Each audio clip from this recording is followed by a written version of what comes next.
episode where we invite Sunnis to come and to stand on business, both Sunnis and Shias and anyone else who wants to claim that they follow the Quran, but that the Quran is not sufficient for guidance.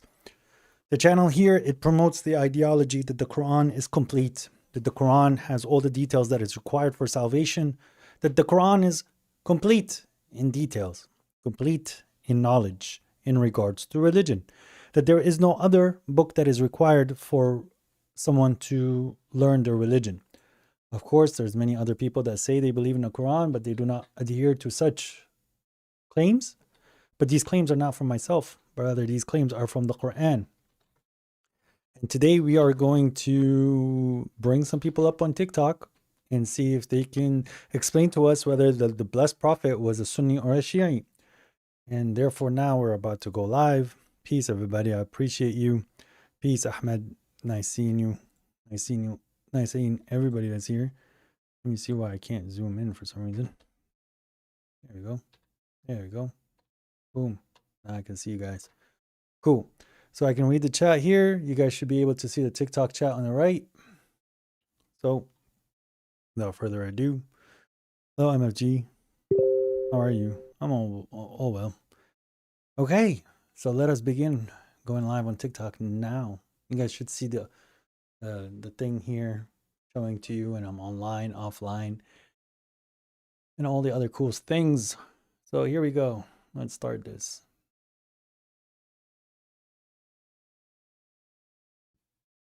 Peace. Awesome. We're about to go. Yes, that is the case. I'm gonna have to close this. Cool. All right, I'm gonna put this here just in case if my beautiful wife wants to say something. Cool. All right. Peace. Welcome to whoever's on TikTok. I appreciate you. Sunni, salam. Yeah, you guys are more than welcome to come up and tell us. So the Quran, as I was stating on my... Oh, I see. I don't care about all this. So as I was saying on my YouTube channel, because I started the stream there first, peace everybody, that the Quran is sufficient for knowledge. The Quran is sufficient, the Quran is sufficient for guidance. That the Quran did not miss a single thing for somebody to find their salvation, for them to be guided by God. God has sent us this book and he told us to rely on God. If you claim that the Quran is the word of God and that's you obeying God, then I rely on God. And if you want to say that the Bukhari book is something that is necessary for you to become a Muslim, then you need to come up and prove it. If you're going to sit and tell me how the Quran is incomplete or that the Quran is all sorts of other nonsense that you guys want to present, then please come up and show me how I'm a kafir, as this Mads guy, Mehdi, wants to say. So this is usually how it goes. Today is a debate stream. I would appreciate the people that are going to come up. They're going to tell me that the Quran is not sufficient. So we'll see. Wait, yo, MFG question. Muhammad. Assalamu alaikum. Alaikum salam.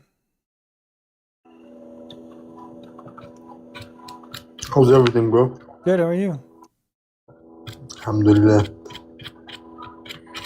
Just came up to let you know that you posted a video of me speaking. I came up as a guest, and you posted a video, but I feel like it's a bit misleading. Which video? It's a video about Kufu and Ahad, if you remember. Oh, okay, yeah, so that was a while back. Yeah, it was. So what's misleading about it?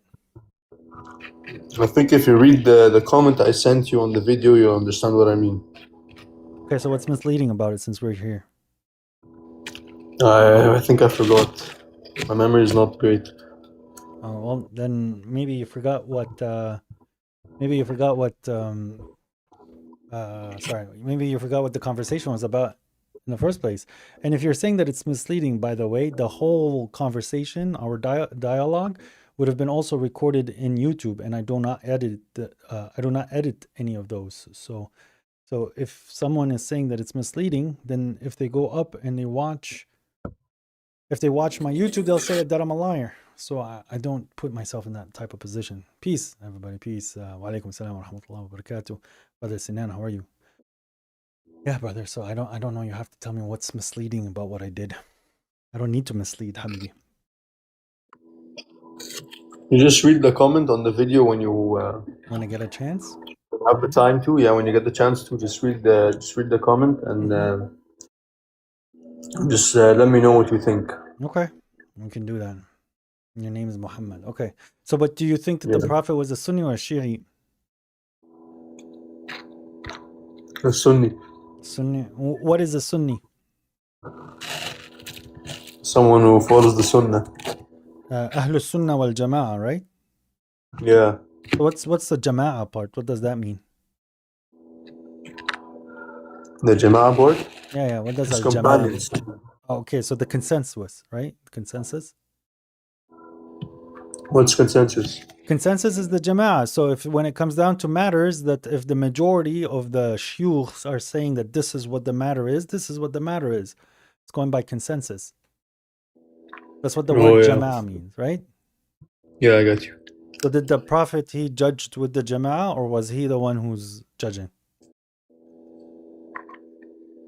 I'm not sure, to be honest. I think you should speak to someone with a bit more knowledge on this topic. I understand.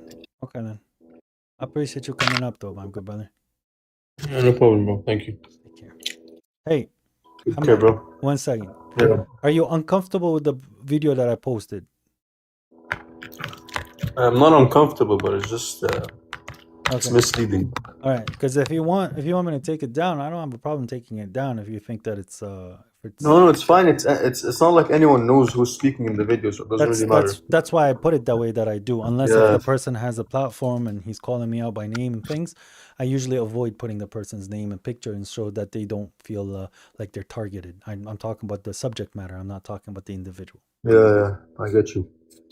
Okay. Yeah. Peace, honey. All right.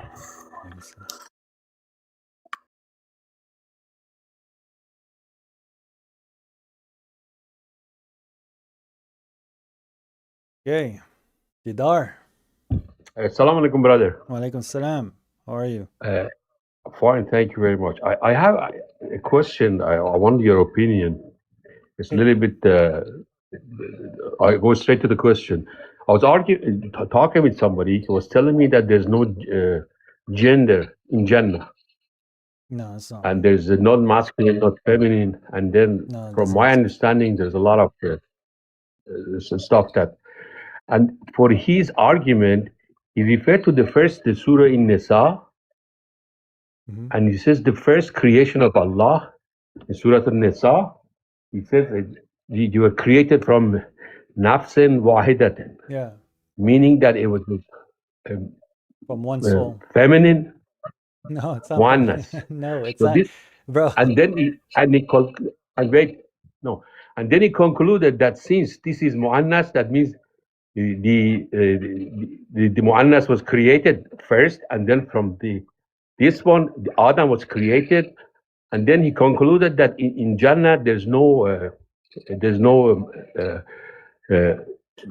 sex, no masculinity. It's only one, and that's a nafs wahed that he comes and he wrapped it up as if there is no gender in the Jannah. Sure. So Can I want your opinion Yeah. first on the nafs wahedatan.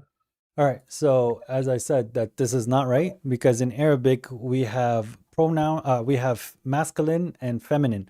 So a car is feminine. Okay. The table is feminine. Okay. The chair is masculine. So when it comes down to the nafs, Al-man'ud follows the naht. Yeah. Al-man'ud follows the naht. Yes, so the nafs is feminine. So even if it's a soul of the word in Arabic, it's a feminine. It's not a masculine. That's why it's taking a female pronoun. But it does not mean that it is actual gender is feminine. Now there's a verse in the chapter where it's called I think it's Rahman, where God says that we have created them female spouses that are like beautiful, let's assume, right? So why is God talking about Yeah, female spouses? There's no genders. yes, حور العين or مقصورات في الخيام. Yes. So This there is you all go. in what is promised in the, and there's after this is the malaika to the Adam, it says ballahu sajidin. They're Right. making it sujood to the Adam, to the Right. Actually, the first creation. if we take the word malaika, that would be like in plural, it would technically sound like a feminine. It doesn't mean that the malaika are feminine. So that type of understanding is completely wrong, bro. Okay, fine. I'm 100% with you. That was my thought. But there's people are criticizing Quran, and they're saying all the Jannah is promised to the men. No. What happens to the woman? What do they get? So God expressed this question. And brother, this is supposed to be a debate stream, but I'll answer your question. So in regards to that, God says in the Quran, for example, do not marry your mothers, do not marry your sisters, do not marry your aunts. He's talking to the men, okay? And now if it's a believing woman, okay, it still applies to her. Do not marry your father, do not marry your brother, do not marry your son, okay? So when God is primarily talking to the men, it's implicitly understood what a woman gets. So when God says they're going to have purified spouses, and then he's addressing the men and he's saying that we're going to create you some beautiful spouses that are pure, then the women are going to also get created pure for spouses that are pure as well. So to think that just because God is discussing the women, it doesn't the men doesn't apply to women, this is not the way that we're supposed to approach the Quran. So for example, when God states that peace, Turkey. When God states in the Quran, the lawful for you is the food of the people of the book. Is that both male and female? Yes. And then God is telling to the males, Yes, and then it's legal for you to marry the women of the people of the book. So you're saying that now a female believer cannot marry the men of the people of the book? Of course she can. And this is how we're supposed to approach the Quran. It's God is addressing primarily the men. He's not addressing the women. Okay. I agree with you. I stop my argument there. I thank you very much for your opinion. May God bless you, Didar. Okay. Right.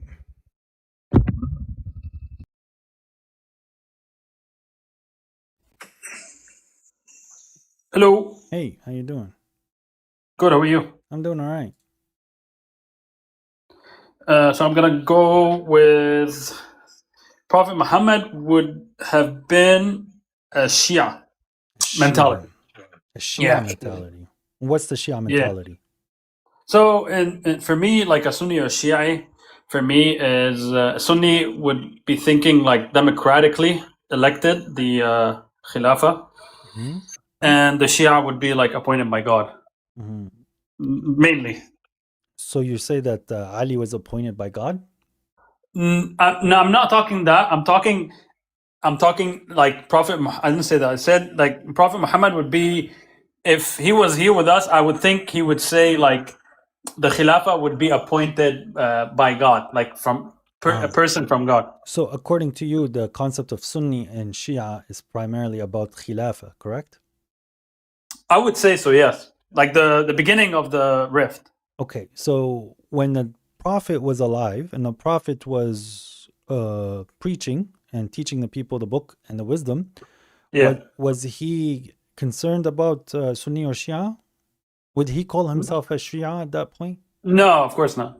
Okay, so he wasn't a Shia then. The concept of Shia came after the Prophet, correct? Yeah, of course. I'm not taking it like that. I'm taking it as if like the concept. If he thinks the Khilafah should be democratic or should be appointed by God. Okay. You know? I'm not taking it as like Shia, and that he would be like that. You know what I mean? I understand. But the argument that I'm making is that the Prophet was neither a Shia, nor was he a Sunni. Nor did I agree 100%. Okay, and for you to be a Shia nowadays, you would take the Quran, and is there any other material that is required for you to be a Muslim? For the Shia? Yes, for the Shia. Because there's different sects of Shia. Yeah, so they have their own kutub. What's the kutub they follow? Al-Kafi, for example. There's another one. I forgot the name. I'm not sure. I forgot the name, Let's but there's the main one. But anyways, yeah, but there's the main one. But anyways, yeah, they have like their own hadith too. So okay. So are those ahadith necessary for someone to be a Muslim? of course not. Okay, so then he was not a Shia because the Prophet Yeah, did not have those ahadith books, and the Prophet just judged with the Quran. Correct?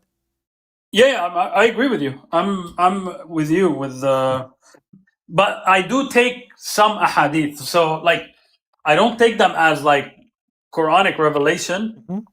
but I like there's some of them that are like make sense. I can understand and I can appreciate what you're saying, where there is some truth in what people say, and that truth can be also found in the Quran. It does not add to the Quran; it's only supporting what the Quran already said. That's true. You could find that everywhere, even in both sides of the equation, whether Sunni or Shia. Their books, they have some truth in it. No one's denying that. But as you said, there's nothing halal and haram or obligations or religious mandates outside of the Quran, or are there religious mandates that are found outside of the Quran? I think you can take some interpolations.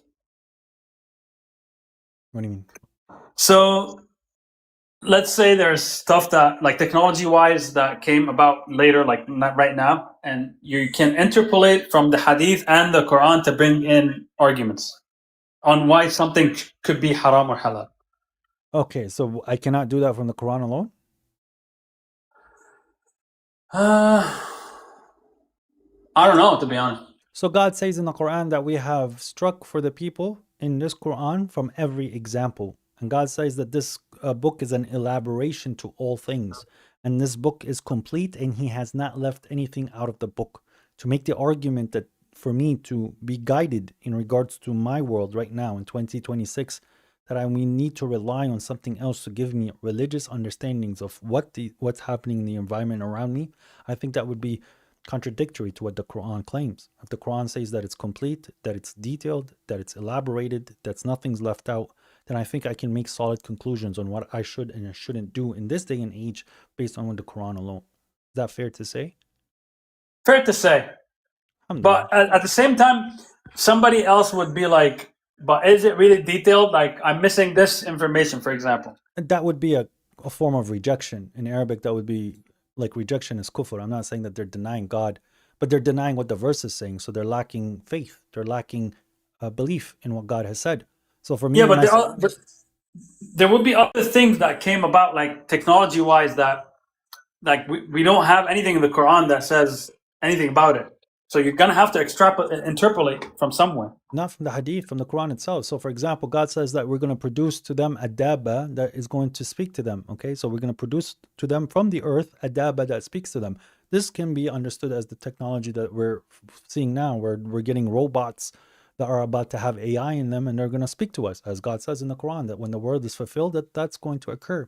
God also says that we've lifted you in the boats, which is something that we create with our hands. And he said we're going to create things like it, which speaks about these ships that we fly in and these cars that we drive with. So God does hint towards these things, but the way that we use it is still the same as our predecessors in regards to religion. You know, if I see you down the street and you're asking for help, I should help you, whether I'm driving a plane, a bus, a bike, or a car, or a horse. Yeah. So the religion is complete again. I can understand that people always have a contention that they say that the Quran doesn't have the details because whatever they found their fathers doing in regards to whether it's Sunni or Shia, they want to see if can I practice what I'm practicing with the Quran, then that's not possible because they're adding standards, they're adding regulations, they're saying that it's religion and it's not found in the Quran. And therefore, this is why we have these divisions, this is why we have these sects, this is why we have this misunderstanding. And this is why the people are not united anymore, because they're trying to practice Sunnism with the Quran alone, and it's not possible. But if you want to practice Islam, if you want to practice surrendering to God, if you want to be a believer with the Quran alone, that's the only method if you want to follow the blessed Prophet, of course. So let's say, let's answer your question, but I want you to answer it. What would you think Prophet Muhammad would be? Not Sunni or Shia in the word, but like the mentality of the like who to lead the Muslim Ummah? Would it be democratic or would it be appointed by God? What would be his reasoning, do you think? To me, Prophet Muhammad was ordered to follow the creed of Abraham. Then we have inspired you to follow the creed of Abraham. He was a Muslim, monotheist, and he was not of the idolaters. So if I was going to classify Prophet Muhammad, I would say he's a Muslim, Hanifan wa ma kana min al-mushrikeen. As for the Quranic way of approaching social structure and social hierarchy, the concept of democracy does not exist in the Quran. There's a concept of shura, consultation, but at the end of the day, it goes back to a single leader, and that leader is technically appointed by God. But some people can put a person as a leader, which technically is God producing that, if he's a person that is pious. But to democratically vote for a leader, then at that point, Talut, the king that God has appointed for the children of Israel, he would have not been the king because the majority was against him. So yes, in regards to picking a leader, God is the one who's producing the leader for the people who really want a leader. But to say that this is Sunni and Shia, I think that that's a little bit of a reductive statement. Yeah, I agree with you there 100%. I'll leave it there. Yeah, that's good. I'll leave it there. Thank you, Dinar. All right, brother. Peace. Dinar was the other one. Yeah, I'll leave it logo. there. Sorry. Later. My bad, bro. Peace. Assalamu alaikum. Alaikum salam.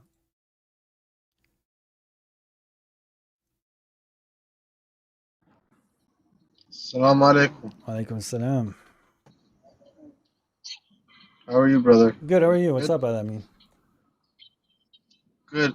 Yeah, I just had a few questions. I'm still in the learning stage, but I just wanted to get your view on a few things. For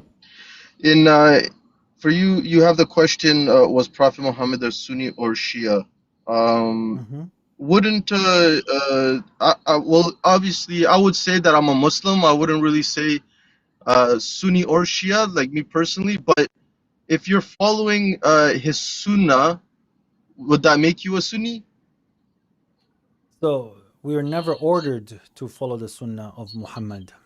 You ever see a verse saying Sunnat al-Nabi or Sunnat al-Rasul or follow Sunnat al-Rasul or follow Sunnat al-Nabi? There's no such thing as Sunnat al-Nabi. There's Sunnat Allah wa Sunan alladhina khalu min qablikum. So there's the tradition of God or the pattern of God, and then there's the tradition of those that have been preceding us. That would be inclusive to the blessed Prophet Muhammad. So there is a Sunnah that's found in the Quran, but it's not Sunnat al-Nabi. It's not Sunnat al-Rasul. And that's found in the Quran, just so you know. I think the brother dropped. Oh no, the brother went out tab. Ati'u Allah wa ati'u Rasul. Yes, Muhammad, that's what the verse says. Wa ulil amri minkum, just so you know. Sunnat Allah. Sunnat Allah allati khalat fi alladhina min qabl. Wa yahdikum Allahu li sunan alladhina khalu min qablikum. And God is guiding you. Who is Rasul? Rasul is messenger. Who is guiding you? God is guiding us, and I'll bring up the verse so you guys can see the word sunnah applies in the Quran, but not the way that they like to say it. Marry them. This is in chapter 4. Guys, I'll present the verse as our brother. Maybe he's getting a call. Marry them. There we go. So the verse is in chapter 3, verse 26. Boom. It's showing here. It's show. Peace, brother. 1 second. So it says right here, okay? يريد الله ليبين لكم ويهديكم سنن الذين من قبلكم ويتوب عليكم والله عليم حكيم. God intends to clarify to you. Oh, I thought Muhammad was doing the clarification. No, I guess God intends to clarify to you and to guide you to the sunnah of those before you and to forgive you. And God is omniscient and wise. So Prophet Muhammad was told to follow the sunnah of those who came before as believers. And God is teaching us that sunnah in the Quran. The concept that I have to follow a book outside of the Quran to learn the sunnah doesn't make sense.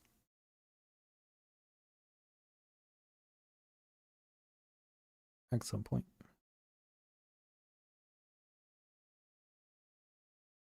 Okay, my brother, I'm going to have to drop you because you're busy.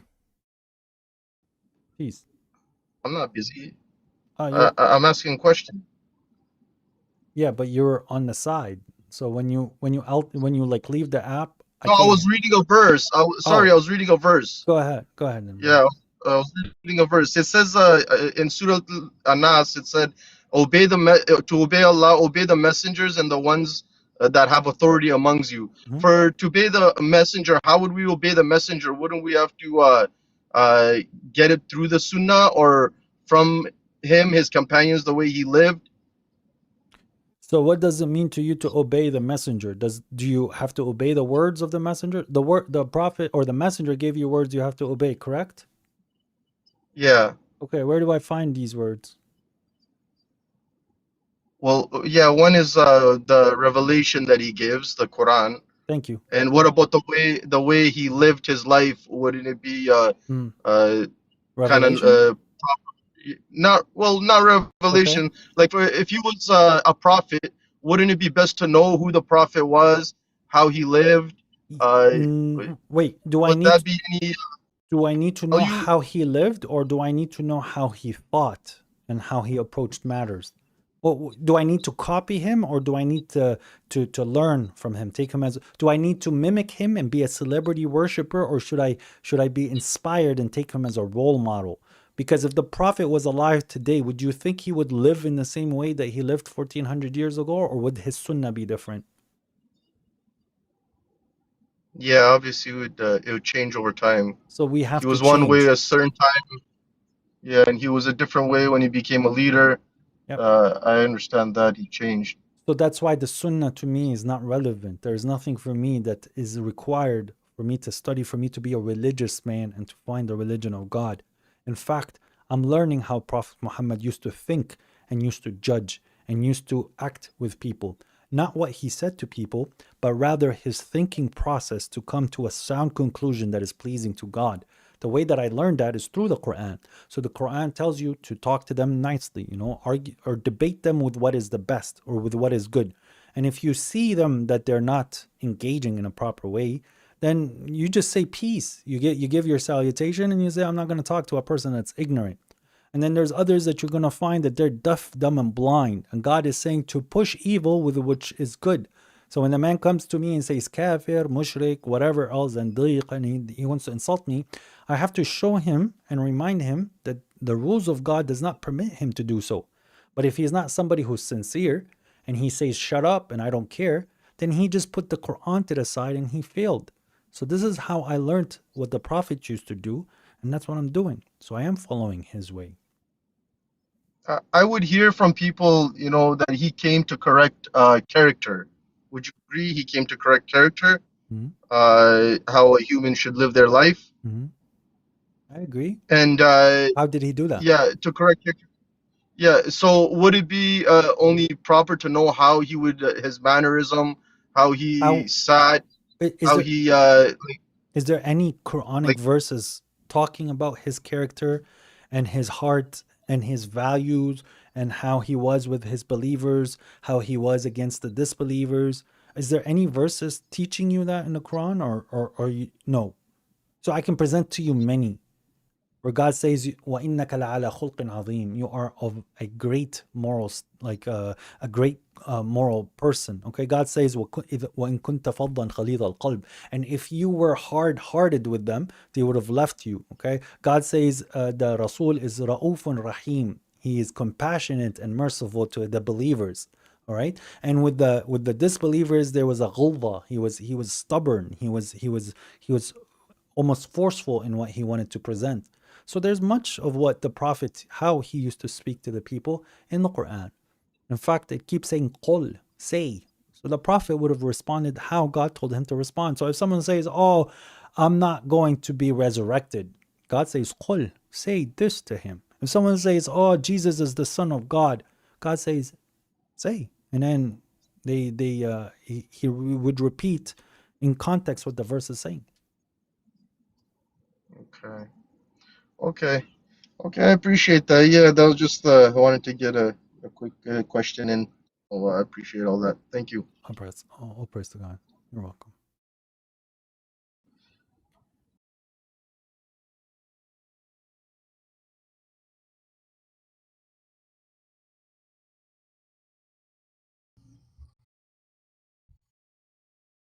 So, Hasib. Hello, brother. Assalamu alaikum. Alaikum salam. What's going on, bro? Good, good. So you asked a question here. Was Prophet Muhammad a Sunni or a Shia? Yeah, yeah. Is he a Shia or a Sunni? I think that those words don't like go apply to him at all. Like So are you a Sunni or are you a Shia? I would say I follow Prophet Muhammad.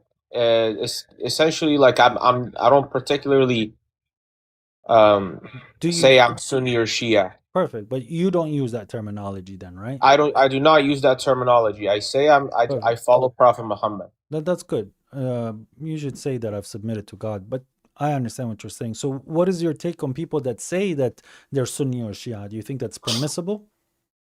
I do not think that's permissible because um, just because of the fact that because it brings separation between the Islamic people, you know. Right. So would you say that they're part of Muhammad's community if they're calling themselves Sunni or Shia? I don't particularly have the right to say anything about it. As long as you believe in the Prophet Muhammad and Allah, you're particularly Muslim and follow the religion, you know. You can't be like I'm Sunni or Shia and be called kafir Okay, unless you like bring any how about this one? Indeed, those who have differentiated their religion and became sects, you, which is the blessed prophet or the blessed messenger, you are not with them in anything. Their affair only belongs to God, then He will inform them of what they have been doing. If you know Arabic, إِنَّ الَّذِينَ فَرَّقُوا دِينَهُمْ وَكَانُوا شِيَعًا لَسْتَ مِنْهُمْ فِي شَيْءٍ. But those who separated their religion and became Shia, the Prophet has nothing to do with them. So I believe there's a clear differentiation between a Sunni and a Shia. They're labeling themselves as that's their religion. It's not the religion of the blessed Prophet Muhammad. And the Prophet has nothing to do with them. And therefore, because of the state that they're in, they're one of the worst communities that is found in the Middle East. In fact, in the world. They're full of liars, they're full of manipulators, they're full of cheaters, people with very low moral standards. They have the Quran. So you're never saying touch it. all this about like most common Shias? Are you saying that Sunnis about and them? Shias. Sunnis and Shias. Yes. Okay. Because Sunniism is a sect. Within Sunniism, there's even more multiple sects. The Prophet was not a Sunni. Abraham was not a Sunni. So there's a verse in the Quran, it says Abraham was not a Jew and he was not a Christian. He was a Muslim, Hanifan wa ma kana min al-mushrikeen. He was a submitter, or he's a person who surrendered to God. He was a monotheist, and he was not of the idolaters. And then God is also telling the blessed Prophet Muhammad and telling us, then we have inspired you to follow the creed of Abraham, Millat Ibrahim. So we already know Abraham is not a Jew, not a Christian, he was a Muslim. And therefore, Ibrahim was not a Shi'i, Ibrahim was not a Sunni, and he was a Muslim. And Muhammad was not a Shi'i, he was not a Sunni, he was a Muslim. So if this is the role that we have to take, anyone who wants to say, I'm a Sunni or I'm a Shi'i, he left Prophet Muhammad's way. Of course. I partially agree with that. And I have a question for you here. Are you Muslim yourself? Yes, I believe that the Quran is sufficient for guidance. I am not a Sunni, I'm not a Shia. I follow the creed of Abraham. I believe that the Quran is complete for guidance. God says that we have not left anything out of the book. God says it's an elaboration to all things. God says that isn't it sufficient for them that we have revealed to you the book being recited to them. In that is mercy and guidance for the believers, or in that is hatta shifa for the believers and reminder for the believers. So the one who truly believes in God, when the verses of God are recited to them, it increases them in faith. When the hadith is being recited to me, it does not increase me in faith. Rather, it gives me more contradictory positions because it contradicts the Quran. I have a question here. You said if a hadith is recited to you, it brings contradictory to Islam? Yes. So the majority of the hadith books that you read, Bukhari, Al-Kafi, they're very contradictory to the Quran, my good brother. This is not what the Prophet gave us. This is not what the Prophet recited with his... Let me ask you a question here. How do you pray? Do you particularly like believe how you follow the Prophet Muhammad? Yes, of course I follow Because Muhammad. because Allah in the Quran says that if you have to follow your messenger. You follow God says if you love God, then follow me, follow the prophet or the messenger, then God will love you, right? So how do I follow my messenger? By following the message. What is the message? Quran. The Quran is the message, and the So way to follow. if I So follow the so here, message. I have another Okay, question. here, brother. What's the dhikr? You know what the word dhikr means? The remembrance. What is the dhikr? The remembrance of Allah. Okay, the Quran has the dhikr, okay? So God says, well, Qur'ani dhil dhikr, okay? So even if you talk to Sunni scholars and you ask them what the dhikr is, they will tell you consistently that it's the Quran. Now here, look, this is a verse that's very clear in chapter 36. Let me put it up on the screen for people to read. God says here, سواء عليهم أنذرتهم أم لم تنذرهم لا يؤمنون. It is the same for them whether you warn them or you do not warn them, they will not believe. إنما تنذر من اتبع الذكر وخشي الرحمن بالغيب فبشره بمغفرة وأجر كريم.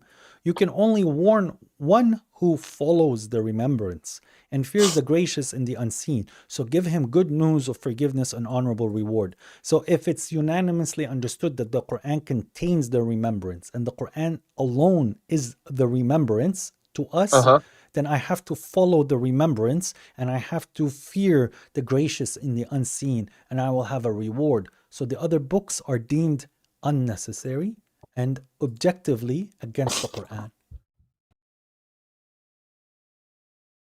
That argument there, this one is an exclusive one. I have two questions here for you, brother. So when Allah says in the Quran to pray, how do you pray? So God tells us in the Quran many verses in regards to the prayer. He doesn't just say pray, okay? He tells you the times of the prayer. He tells you the durations of the prayer. Exactly like what is the physical actions you take to pray according to the Quran? Because the Quran doesn't specify that. We get that from the Prophet Muhammad. No. So what you're getting from the blessed Prophet Muhammad is a reminiscence of what he did, where people started to standardize it, and then they say that this is part of religion. But if we actually start to dissect the prayer that you do, it actually contradicts with the Quran in many places. But before we get to the contradictions of your prayer, God tells you about the standing, God tells you about the kneeling, God tells you about the prostrating, God tells you about the supplication, God tells you about the glorification, God tells you about the reading of the book, God tells you about the reflection of the book, God tells you about the wudu or the ablution or the cleaning of your body before the prayer. That is all in the Quran. The way that you're applying it, there isn't one way of applying it. So the way that you apply it and you have overly structured it, it takes away from the benefit of what the prayer is, because you're so focused on which unit am I? Am I on the second one, the third one? Should I put my finger up, and my fingers have to be this far apart, and my hands to my side, to up or too low, too high? I have to be So you're not even concentrating on the Quran at that point. In fact, they don't even recite the Quran. They recite a few verses and then they run away after 5 minutes against what the Quran is saying. So the difference between my prayer and yours is my prayer is actually what God is telling us on how to pray in the Quran, while the Sunni prayer is technically a ritual, a rain dance. So how do you make wudu? God says in chapter 5 verse 6, يا أيها الذين آمنوا إذا قمتم إلى الصلاة فاغسلوا وجوهكم وأيديكم إلى المرافق وامسحوا برؤوسكم وأرجلكم إلى الكعبين. Oh believers, if you're going to stand a prayer, then wash your face and wash your hands to the elbows, and then wipe your head and wipe your feet. So there you go. That's your wudu. Are there missing details for you? Or is it because you want to practice Sunnism? How do you technically like explain so what is the Prophet here for? If you're like saying you don't believe in the Hadith, like the Prophet is localized to his people.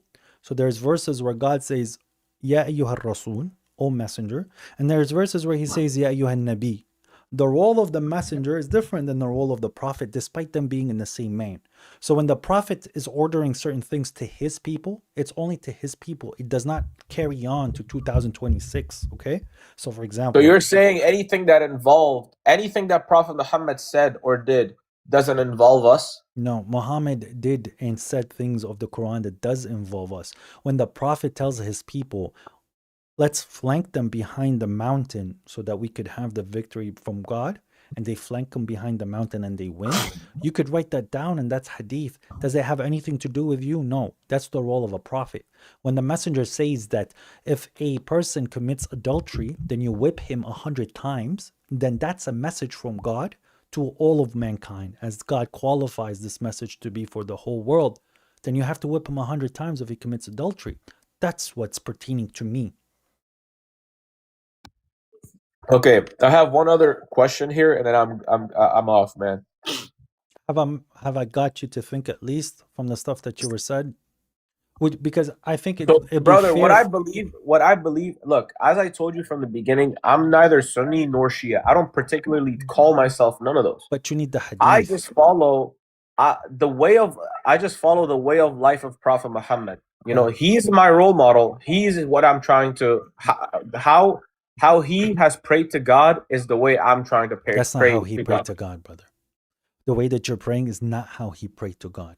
So I want you to read a verse with me together, okay? In chapter 17, 110. I want to put it on the screen and we'll read it together. And I want you to remember that the Quran is the judge between us in religious matters. There's nothing that trumps the Quran, okay? So this is something that is a core requirement for you to be someone who's submitted to God. So the verse is right here. I'll put it on the screen for my viewers on YouTube. It says, قل ادعوا الله وادعوا الرحمن أيما تدعوا فله الأسماء الحسنى ولا تجهر بصلاتك ولا تخافت بها وابتغي بين ذلك سبيلا. Say, invoke the God or invoke the gracious. Whichever you invoke, thence to him belong the best names. This is very important. And do not be loud with your prayer or your litany, nor be silent with it, but seek a way in between. Now you have 5 prayers. When you're in a congregation, right? Jama'ah. In the morning, Fajr, does the guy say it in a reasonable voice for you to hear the Quran? Yes. But your Dhuhr and your Asr, the man who's leading the prayer, he's silent. Correct? Yeah. The Quran's telling you don't be silent. Why are you silent? Because brother, you found my knowledge. I just, you know, my knowledge isn't capable of like telling you a lot about these. I'm sure you've you know, looked through these things and stuff. But one other question I have before I brother, leave. Before you ask your question, what I wanted to present to you, presenting to you a clear contradiction from what the Quran says and to your practices. And then now I'm going to tell you a verse. When they're told to follow what God has brought down, they say we rather follow what we found our parents doing or our forefathers doing. So this used to apply to the mushriks at the time of the blessed Prophet Muhammad. In this day and age, when we're reminding people of the Quran, they say, no, we rather follow the tradition that we found our parents doing. But you assume that that's what Muhammad did. Muhammad didn't do what you guys are doing because Muhammad would not contradict the Quran. And this is something where it's very important. So at the end of this, brother, so what I'm getting at is what you believe is all the hadith that we have, Bukhari, Sahih Muslim, everything, that is all basically we put that aside and we just only believe in the Quran. You follow the Quran, so you judge with the Quran. The hadith is not necessary for you to be a Muslim. The hadith was not written down up until 250 years after the Prophet. The hadith was banned by Umar bin Khattab. Uthman, who's credited for the codification of the Quran, did not give no hadith books. The Quran says that it's complete. There's many hadith that tells you the most mutawatir hadith. This is some of the most common hadith. It states that the Prophet said, whoever writes about me other than the Quran should erase it. So we are now in a position, we have a book that they're attributing to Muhammad that's contradictory to the book of God, and they put it above the book of God, where the hadith book even abrogates the Quran. This is why we are losing. This is why we're committing idolatry. And this is why we are in the position that we're in. So I'm inviting you to go back to the rope of God, which is the Quran. But this is a shock to you, because how could you be wrong? How could all these people be wrong? Then put yourself in the position of a Christian, and you're thinking like a Christian now. So all these companions of the Prophet Muhammad that wrote all these books, they're wrong? They didn't write any books. We don't have any books from the companions, my good brother. The books that you have now are much, much, much, much, much, much later. 200, 300 years after these companions. Muwatta Malik is the closest, which is about 130, 140 years. That's a whole century after the Blessed Prophet and his companions. There is no books written by the companions other than the Quran. Okay, coming to my last question, brother, and then I'll leave. So You're muted. An anesthetic. do you hear me, brother? Now I can hear you. Okay. So what about Surah Nisa 480? 480. Yeah. All right, let's go to 480. This is my last take, and I'm gone, brother. Thank you. Yes.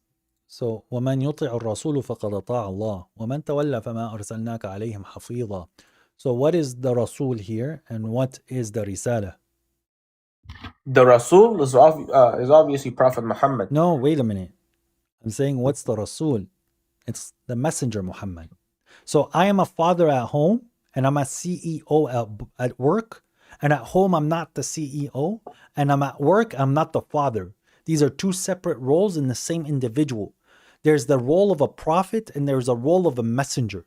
So when I'm saying whoever obeys the messenger has obeyed God, because the messenger is delivering the message of God. So when I'm obeying what the messenger is saying, then I have obeyed God. It's not about who's your messenger? Muhammad is the messenger. I'm saying Muhammad is, but not in the role of a prophet. So I'll show you what I mean. Okay. So do you think here that they were obeying the messenger? Look at this verse right here. I believe in this verse.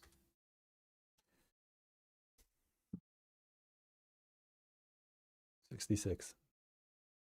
Okay, we're gonna read it together. Inshallah. Boom. Okay. Says, notice how it starts. Ya ayyuhan nabi, O you prophet, why do you prohibit what God has made lawful for you, seeking the satisfaction of your wives? He didn't say, oh, you messenger. He said, oh, you prophet. You see, the role is different. And here the prophet clearly made an error. And God is admonishing him, saying that you can't do that. So if they obeyed the prophet in what he said, this was not obeying God, because God did not sanction that.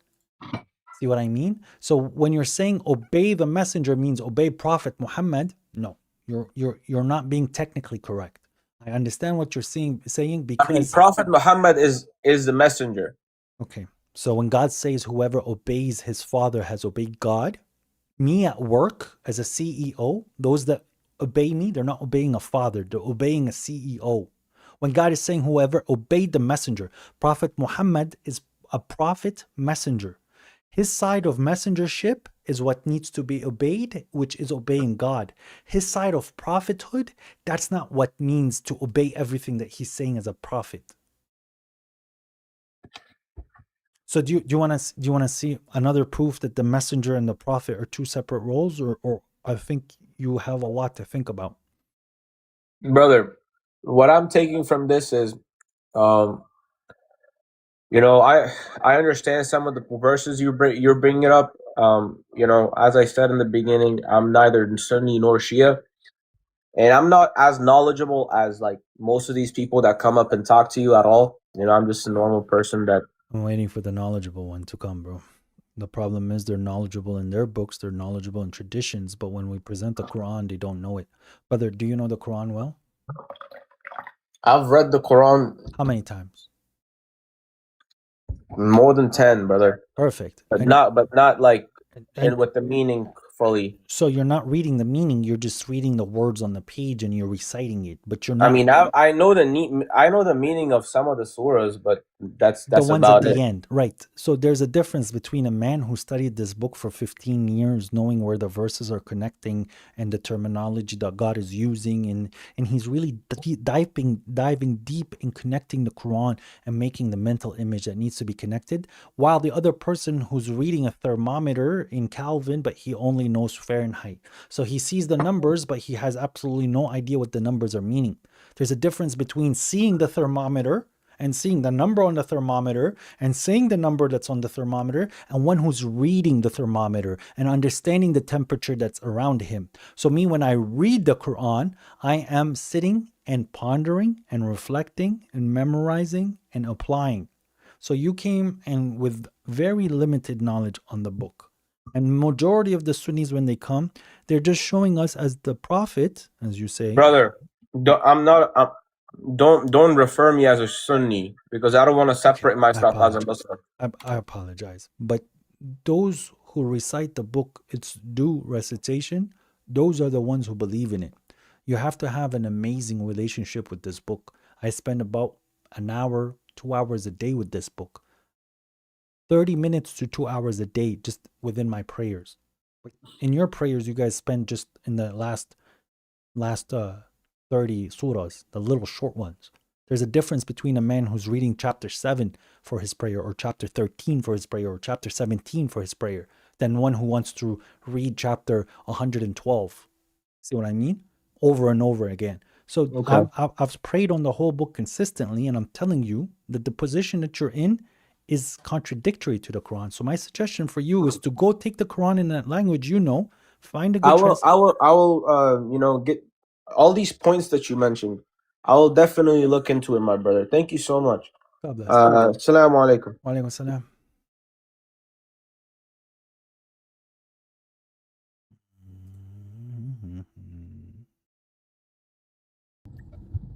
Assalamu alaikum. Wa alaikum salam. Wahid. I apologize about my English. I hope you do understand me. Brother, you brought this subject just about only Quran. I don't want to take the other brother's time. As not learned, I mean not alim of deen. It comes to me as a question, like you said, like, do you pray? Me? Akhi? Yeah. Yeah, I pray. How do you pray, Akhi? I pray by the verses what God has shown me in the Quran. How? Where? Which verse? How do you pray? How the way you make a common salat? So my you good make brother, your own. my good brother, to show you all the verses and prove to you that the Quran has all the verses in regards to What do you read on the beginning? What you say? What is it? Sajda, ruku. You can start with chapter 1 if you want, or you could just start reading the Quran, or you could start with a supplication, but you're supposed to start with the wudu.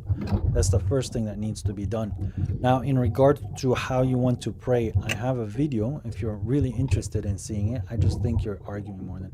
So there's a video on my YouTube where I showed you right here. See, it's 10 minutes. It's not that long. It's 10 minutes prayer according to the Quran without any other hadith books. It's just a 10-minute video, and I go through the verses and it shows you what you need to do. Leave it, brother. I need to see I just need to take the address, Okay, so the channel, the YouTube channel is the same name as my TikTok. All right, that's fine. And then you could put on YouTube, how do you pray and then Muhammad from God. I promise 1 second now. Yeah.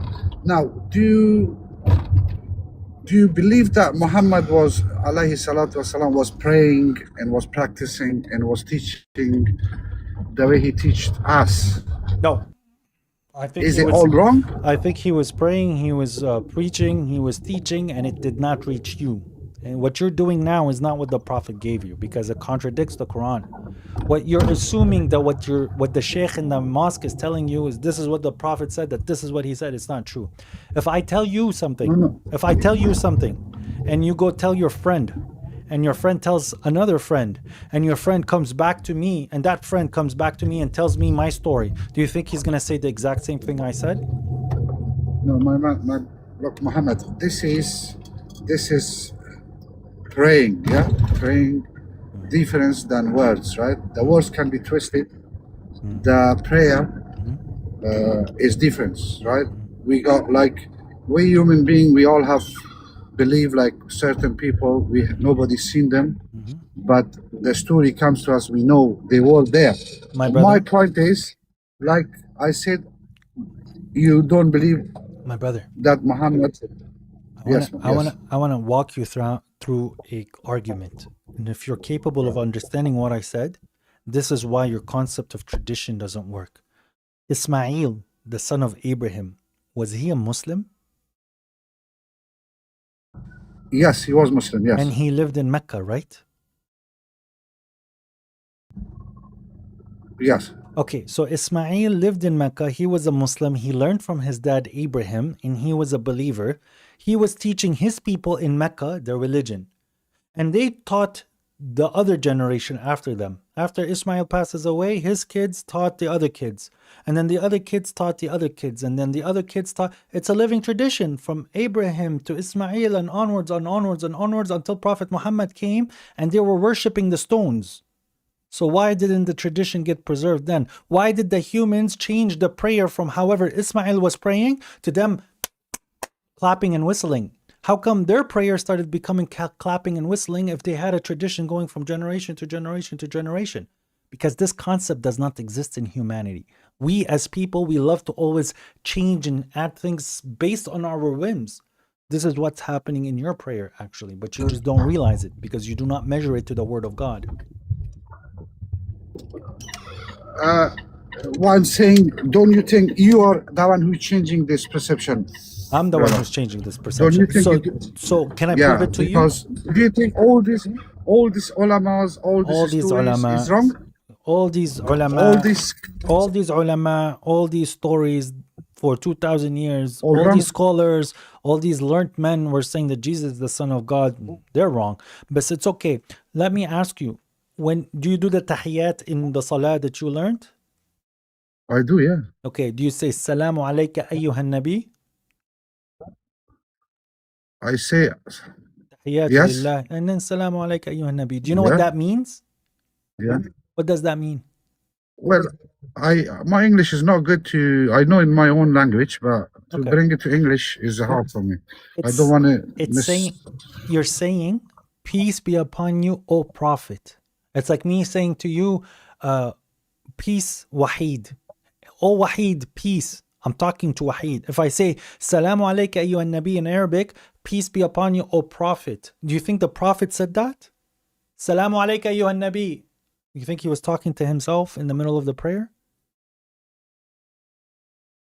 That's how we learn by. That's Look, how you learned. But even logically, Habibi, I that's want you to logically think. Be someone who's using his brain. If I, in my prayer, and I go, Salamu alayka Muhammad from God, does that make sense to you? no, but then it comes to the Surah Fatih is the same. Yeah, if you say so, then it, Akhi, Brother, imagine me sitting it in my will be. house. Imagine me sitting, my name is Muhammad. Imagine me sitting in my house. I say, oh Muhammad, open the door. Is that something normally that a human would do? Oh Muhammad, how are you? Oh Muhammad, hi. It doesn't make sense. So why would the Prophet sit in his prayer and say, hey, Prophet, hello? It makes Well, no this sense. is the conversation as Okay, then. has been on those As you what you wish, call brother. it. In the Quran, Yeah, no, it's fine. It's fine. Yeah, in it's the up to Quran. you, bro. No, Yeah. Habibi, I'm saying in the Quran, there's a verse that's, you know, the words "afala yu'minun." Do they not believe? That's a verse that's presented many times in the Quran. And then there's a verse where it's "afala taqilun." "Afala taqilun," Yeah. which means do you not comprehend, or do you not reason, or do you not understand? Yeah. That one is used more in the Quran than do you not believe. So understanding and using your logic is something that is very important for you to take away from the superstition, from taking away from people's lies and taking away from all the craziness that people say. So it is not a logical thing for somebody in his prayer to be like, hi God, peace and blessings, thank you God, hi Muhammad, how are you? And God, please bless Muhammad. It makes no sense. That's not a prayer because you're talking to a man that cannot hear you. And then you're saying as well that that's what the Prophet said. So the Prophet would be like, salutation gods, salutation Muhammad, salutation Prophet, and then he goes back talking to God. It's not logical. There's no just aql. to take I just to take only 20 seconds, Fadlan. and I don't want to. My brother, what is as we are doing 90% of our worship by the Sunnah. Yep. Whatever it comes to us, well, yeah, that's your perception. We all marriage, dead, everything it comes. We do our daily life with the worship. We do worship as the Sunnah. We take So Sunnah. what's the Quran for? Brother is, the Why do you have the Quran is, for? Just to recite in your yes. prayer, right? No. Then what's The Quran is give indication for a hukum, and then like zakat. Do you know the zakat how much we pay? You Would don't you know know how that much you from pay. Quran? Yes. I The know, Quran tells you that Quran tells Where you what does it is say? it. God says Okay. whatever you spend is good for you. Okay, so the more you spend, the more you find with God. And God says do not No, underspend, and God says do not overspend. So for you it's no, 2.5% that's once a year. different. You say 2.5. That's not about zakat. That is about zakat, Habibi. When is according to the Quran, when is zakat due? Once a year? Zakat is 1 year, yes. Okay. That's In the why you're Quran, talking is about others. in the Quran, it's saying That's about sadaqah. That's about sadaqah. Quran, Zakat is different. in the Quran it says zakat is due on the day of its harvest. That's zakat is what's mandatory of what God has given you. That when God gives you something, there's a mandatory portion that has to be given. What's the mandatory? Brother, can you just No, follow what's the the argument? The argument is that you have to give from what God has given you. Do not underspend and do not overspend. There is no percentage. Now, when you're saying brother, when you're saying if you leave people leave people my like brother, that in doubt, Wahid, that's I'm very not hard. keeping him in doubt. I'm showing you your zakat is not Quranic. So you're saying once a year, God says the zakat is due on the day you get paid, not once a year. They gave the zakat to the government, right or wrong? The 2.5% in the Khilafah went to the government, right?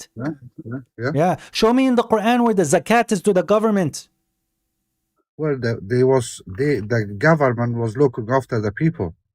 My brother, nowhere in the Quran does it tell you that you give the zakat to the government.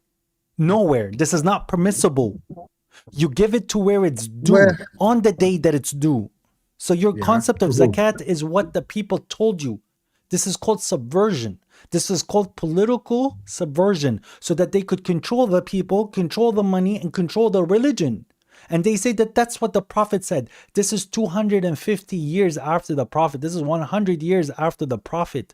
Do you know, for example, your concept of zakat in this day and age has been changed so many times? Do you know, for example, if you find gold in the ground, okay? If you find gold in the ground, what is the zakat on that gold? In Sunnism, do you know what's the zakat on gold found in the ground? It's 20%. Do you know if you have a field and God is bringing out the water for you through a river or through rain, and your zakat on that field is 10%. If you're the one who's bringing the water to the field, then your zakat is 5%. If it's a mix where God is bringing the water and you're bringing the water, then it's 7.5%.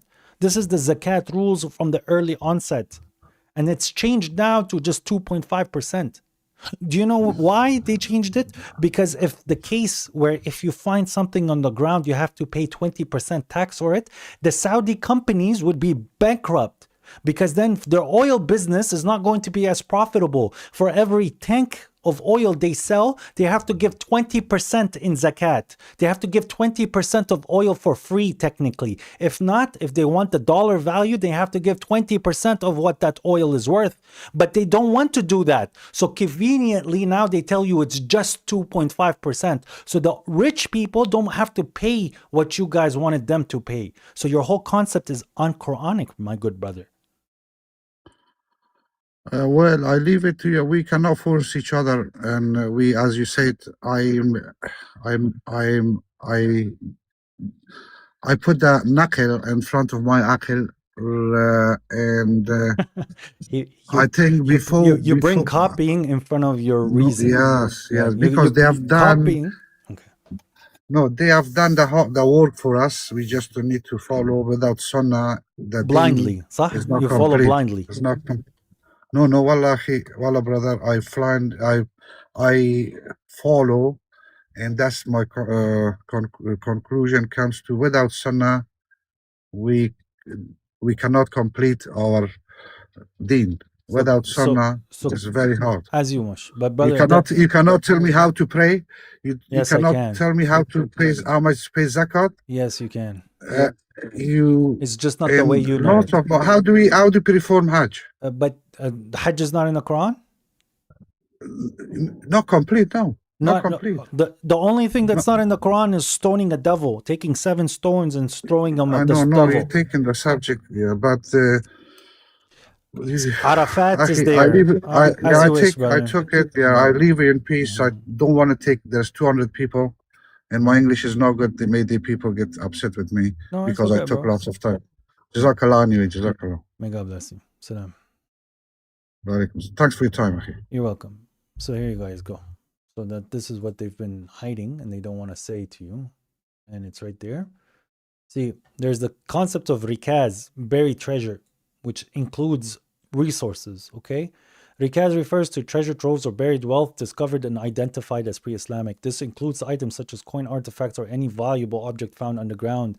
Zakat calculation is 20% value of the discovered treasure. But rikaz can also be understood as hidden ores. Oil, ores, gold, silver, platinum, all of the things that are coming out of the ground, the Sunnis owe 20% on it. But they won't tell you that. In agriculture, let me see the agriculture. Does this guy have the agriculture thing?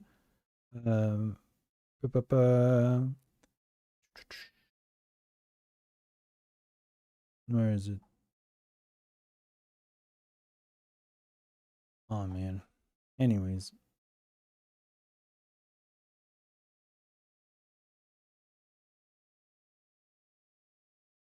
Cool.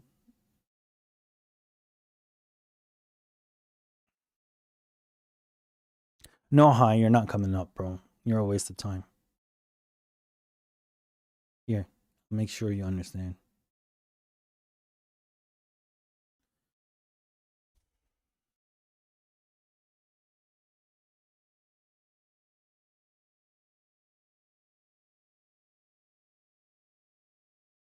I don't run from you, bro. You said a racist remark last time when we were talking about orphanages and people in Uganda. You were like, they're all black.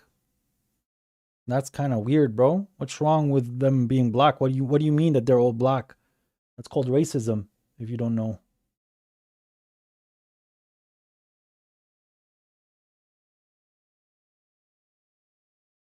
He runs from knowledgeable people. Please, bro. Take your knowledge to people who want to hear you. This is the guy that says that, what is it? Jesus, the son of Muhammad. This is the guy that says that you could be a god in heaven, in paradise. So no thanks, bro. You can go to your own life.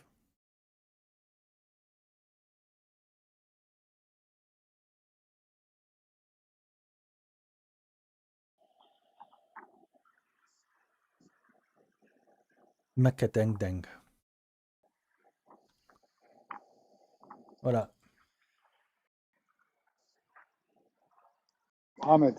Yes. Assalamu alaikum. Walaikum salam. What's going on? Currently, I'm outside, not in a good place to talk. I'll go down and I'll talk to you. I'll come up later. All right. Send me a message when you're ready. Sounds good.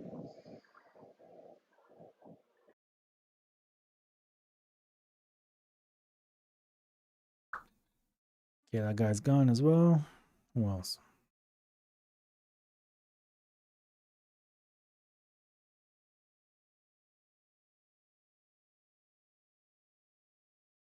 Salam, brother.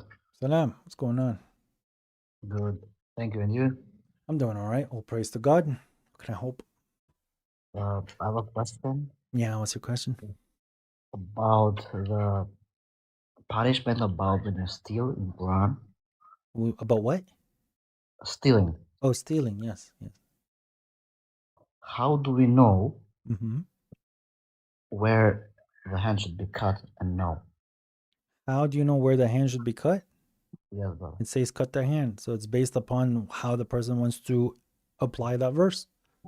So someone wants to cut it up to the elbow, someone wants to cut it up to the wrist, that's all No, hand. I understand this part, brother. Mhm. I mean that, for example, let's say that somebody sold Candy?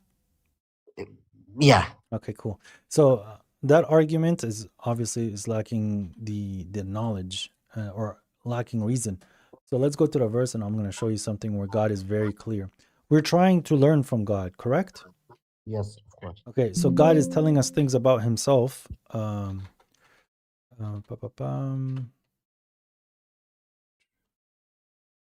we go. So God is telling us things about himself that we could learn from. Do you agree? Yes. So let's go to the verse now. It says here, right?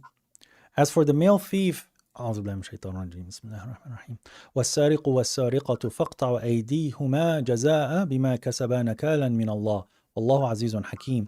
As for the male thief and the female thief, henceforth amputate their hands as a requital for what they acquired as an exemplary punishment. Okay, so they're made into an example from God, and God is almighty and wise. Now, number one, whoever repents after his wrongdoing and reforms, reforming is something that is extremely important, which is islah, means fixing what he broke or what he stole, then indeed God will forgive him. Indeed, God is forgiving and merciful. فَمَنْ تَابَ من بعد ظلمه وأصلح فإن الله يتوب عليه إن الله غفور رحيم. And this is the important one. ألم تعلم, do you not know, أن الله له ملك السماوات والأرض, that God has the sovereignty of the skies and the land. Listen to this. يعذب من يشاء ويغفر لمن يشاء والله على كل شيء قدير. He punishes whom he ever wills and he forgives whomever he wills, and God is capable of all things. So God has already decreed what he wants to forgive and what he wants to punish. Me, as a person who's learning and wanting to get close to God, I too want to forgive what I want to forgive, and I want to punish what I want to punish.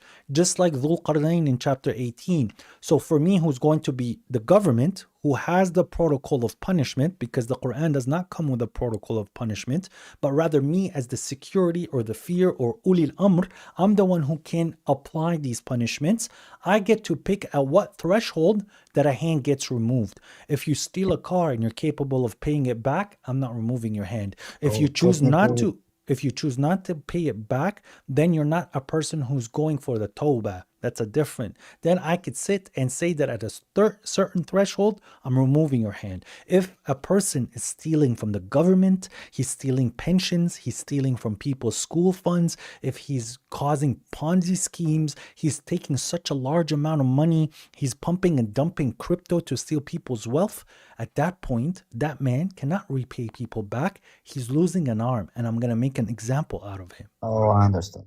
So technically speaking, for people with high power who cannot give back to the society what they stole. Perfect. That's the exemplary punishment. Because for me, I want my judges, I want my ministers, and I want the officials that are responsible for security, for fear and organization, and the ones who are issuing judgments based on what we have come up as a constitution, to be upright human beings. And anyone who thinks that he's going to take that position for him to become a rich, powerful man in oppression, then he has to have the fear that he will lose his hand, or he will get exiled, or he will be hanged for him deceiving the people and making it about himself. That for me is imperative. Okay, I understood. Thank you very much. I have another question. This is the last question. Go ahead. So, God in Quran says to us many times that our prophet is here to explain the Quran.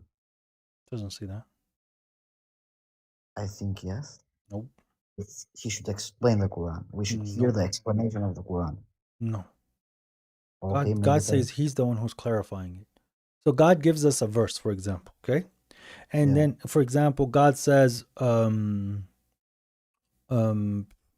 like whoever wants to divorce their, like whoever has a a rift between him and his wife, they should wait for a certain time of period.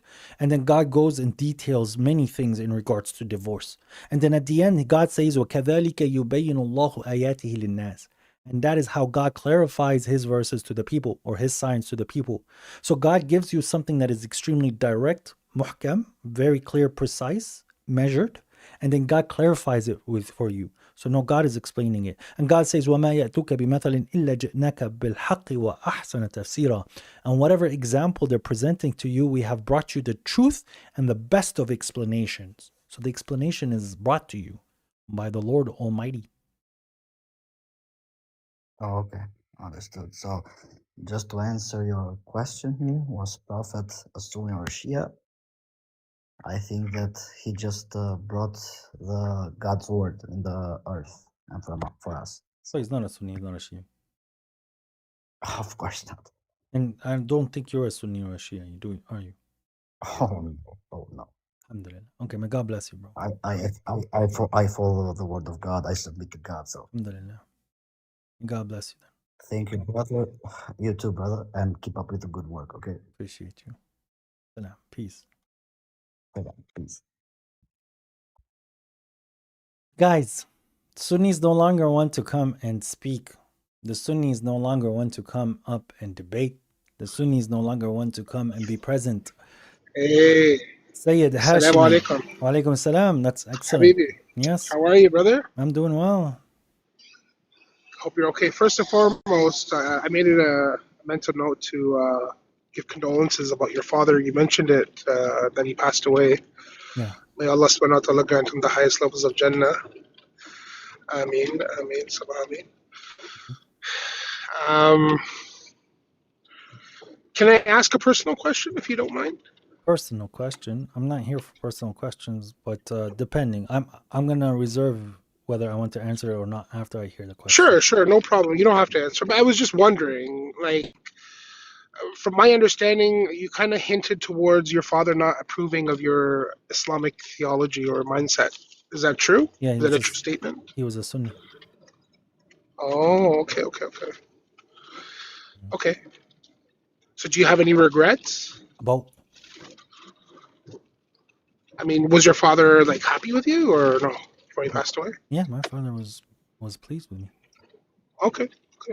Despite us not seeing eye to eye, I've followed the Quran, bro, and the Quran tells me how to treat my parents in a certain way. Oh, okay. But it wasn't like a situation where, like, you just At the beginning, yes, but then God's book and God's guidance helped me patch it. I did. Okay, fair enough. I lowered my wing to my parents, as God says to me. Fair enough. Okay. And he was quite impressed by the end. With the way that I spoke and the way that I approached the matter, despite him not agreeing, he knows he started to give me certain advice before he passes away. Certain things in the way that you're talking, you shouldn't talk like that. My father, he taught me something that was extremely beneficial for my life, and that's how to read the person in front of me, and body language, and the importance of body language, and how to articulate yourself in a way that can convey your message in a way that is professional. He was an extremely professional man. So despite him not liking the subject matter, because he's also someone who's very old schooled and he understands the social fabrics of where he's from, and it's not something that would be acceptable in his society, and therefore it's a shot to him. It wasn't more so of what I was saying, because he had some agreements, but rather it was him preserving his family name. So with that said, he still did what he like people will talk, what people will think, basically, what people will say. Exactly. Gotcha. To him, politics and religion is not something that needs to be discussed for somebody to be successful in life. It's something that should be personal, and that's what's his take. Yeah. Okay. Well, I just wanted to give my condolences for number one, inshallah, and number two. Did you know that guy Naveed? He's also a Quranist. He's not a Quranist. He's a person that they believe. Yeah, sorry, go ahead. He follows someone called Rashad Khalifa, which is Yeah. Do you know anything about that? Or yeah, I have a video about that, and to show how Rashad Khalifa, he said a lot of heretical things, and that he was a person who was completely out of the loop.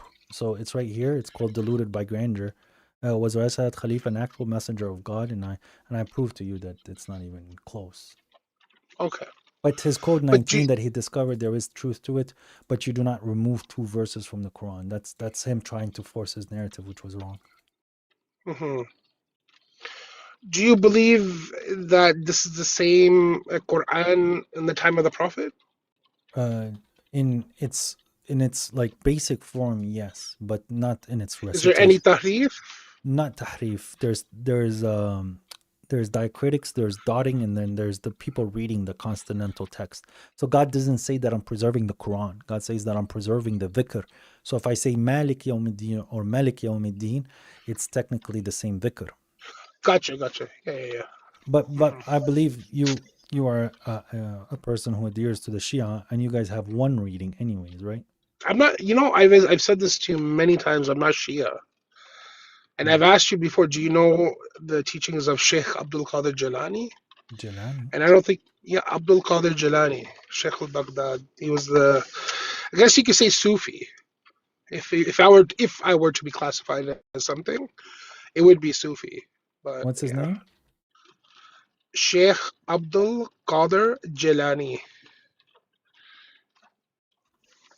also known as Ghaus Azam. Oh, okay, he's a Sufi, but it's still under the concept of Sunnah. He's a scholar. He's a Sunni scholar by. Okay. He was Hanbali, but I mean that's what's been attributed to him. Okay, but you still because sorry, I was assuming that it's because you came and you said that I am from the direct descendants of Muhammad and Ali. I am. So a Sayyid is someone who's from the direct descendant of Ali and Fatima. Right? Not that it doesn't mean I'm afzal than anyone, but I mean, yeah, that's true. But anyways, regardless, I'm not gonna get into that. So what's being said in the prayer, according to you? Which like, prayer? how do you say the prayer? Which prayer? In my ritual prayer? Yeah. Oh, bro, I don't have something that is like where I have to repeat it in a certain way. No. So for me, there's a little bit free form, and we have what God has told us is acceptable.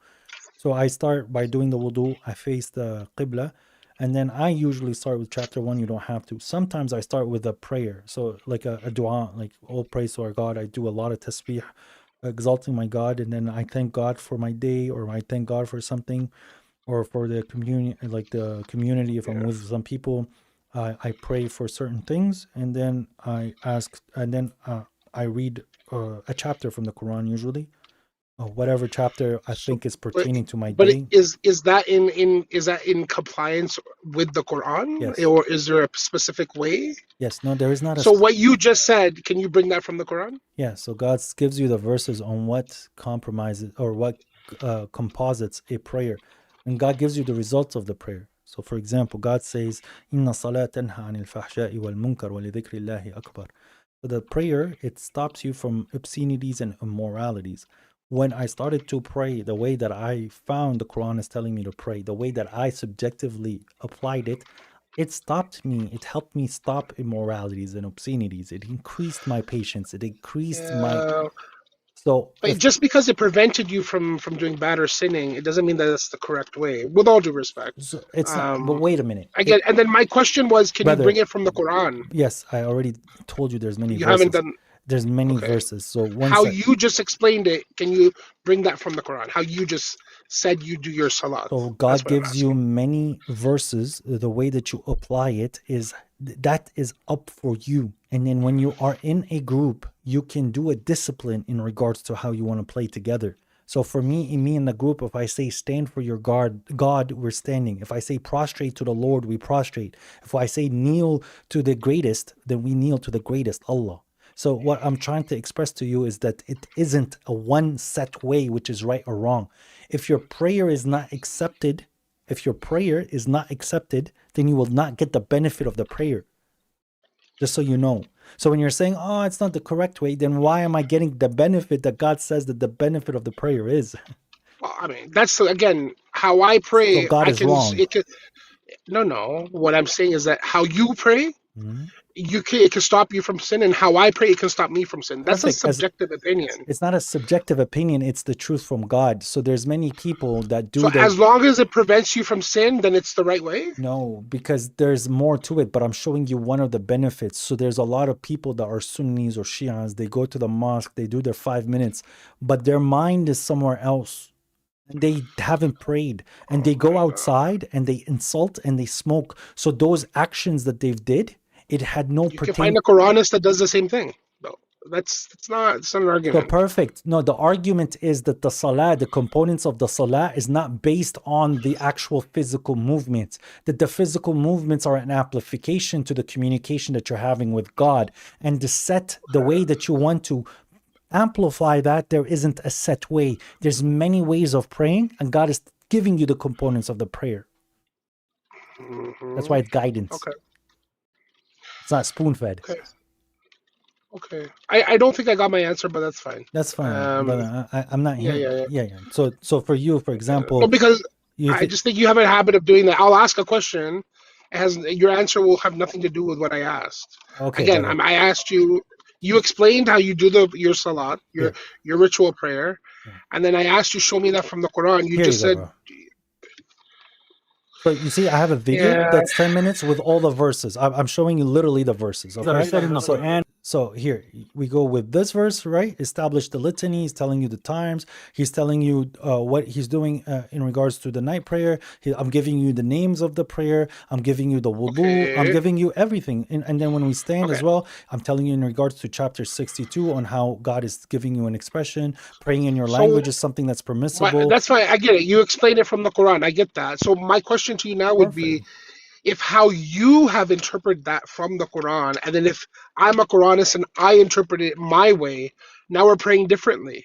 Okay, should we not go back to the Sunnah of the Prophet? Okay, so and the way that you pray with the Sunnah of the Prophet also does not align with the Quran. So you guys are doing. Well, no, hold on. Before you say that, this is where I do agree with a lot of things that you said in terms of not following hadith that contradict the Quran. Number 100%.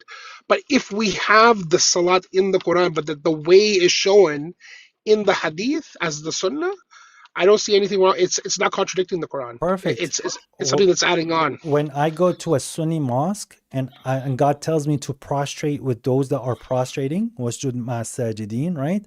And I see them standing their prayer, guess what I do? I go stand next to them.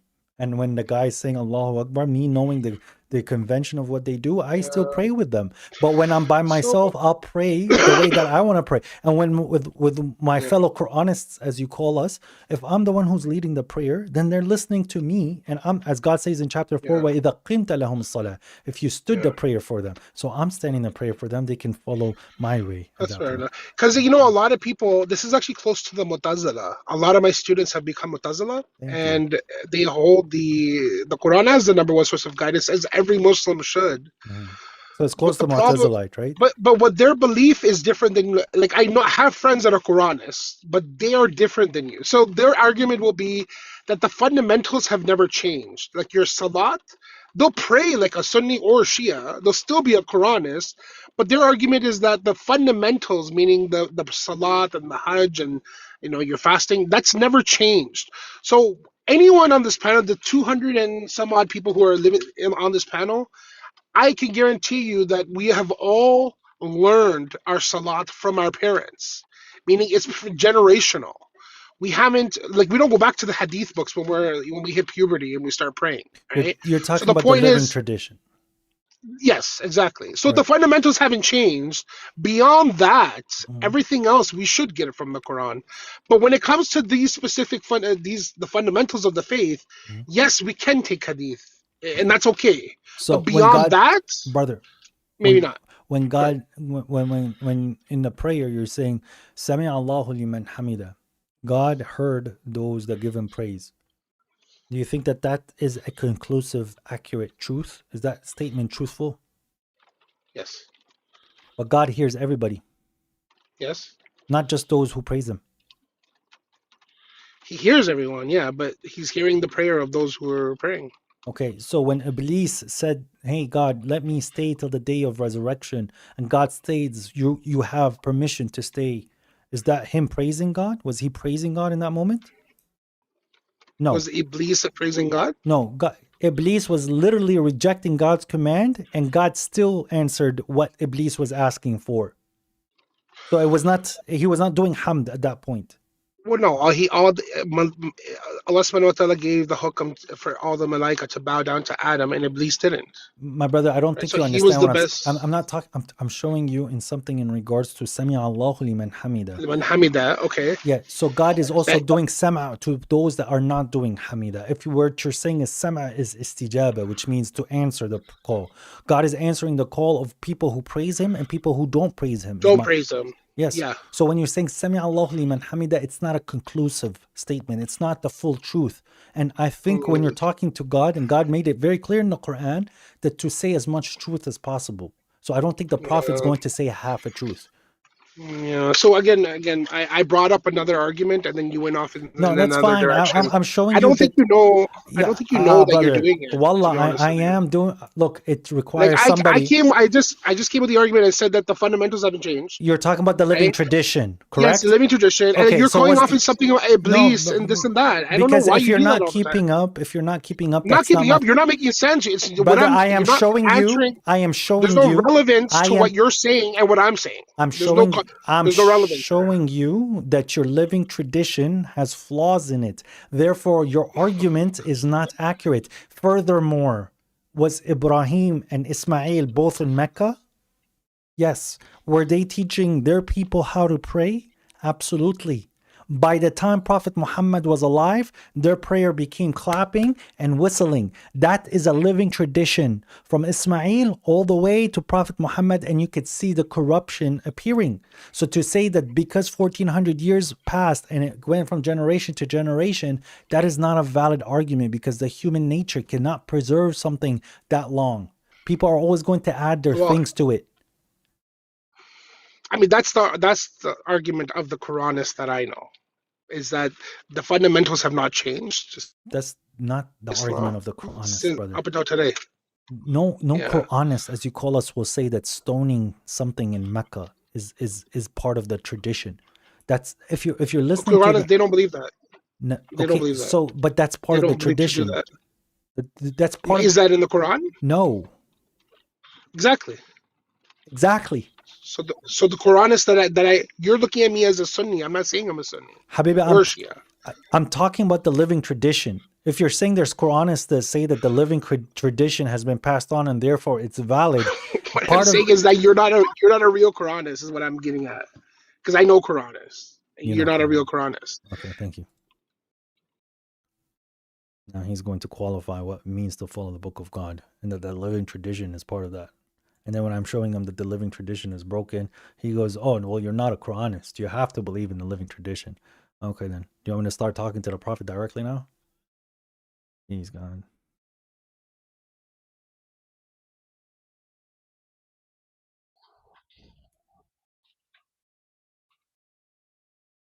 What's going on?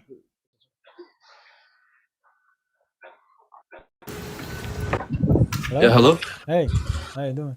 Assalamu alaikum. How are you doing? Good. Wa alaikum assalam. I just had a question because recently, about a year ago, my father brought up to me that about the fact that hadith may not be true, and I did my own research and I found your videos and etc. But I had a question about the video that you made on prayer, if that's okay with you. Sure. Yeah. The question was, I don't know if I misunderstood, but the last prayer you pray for 40 minutes, right? The last prayer? Yeah, the one that you said at sunset.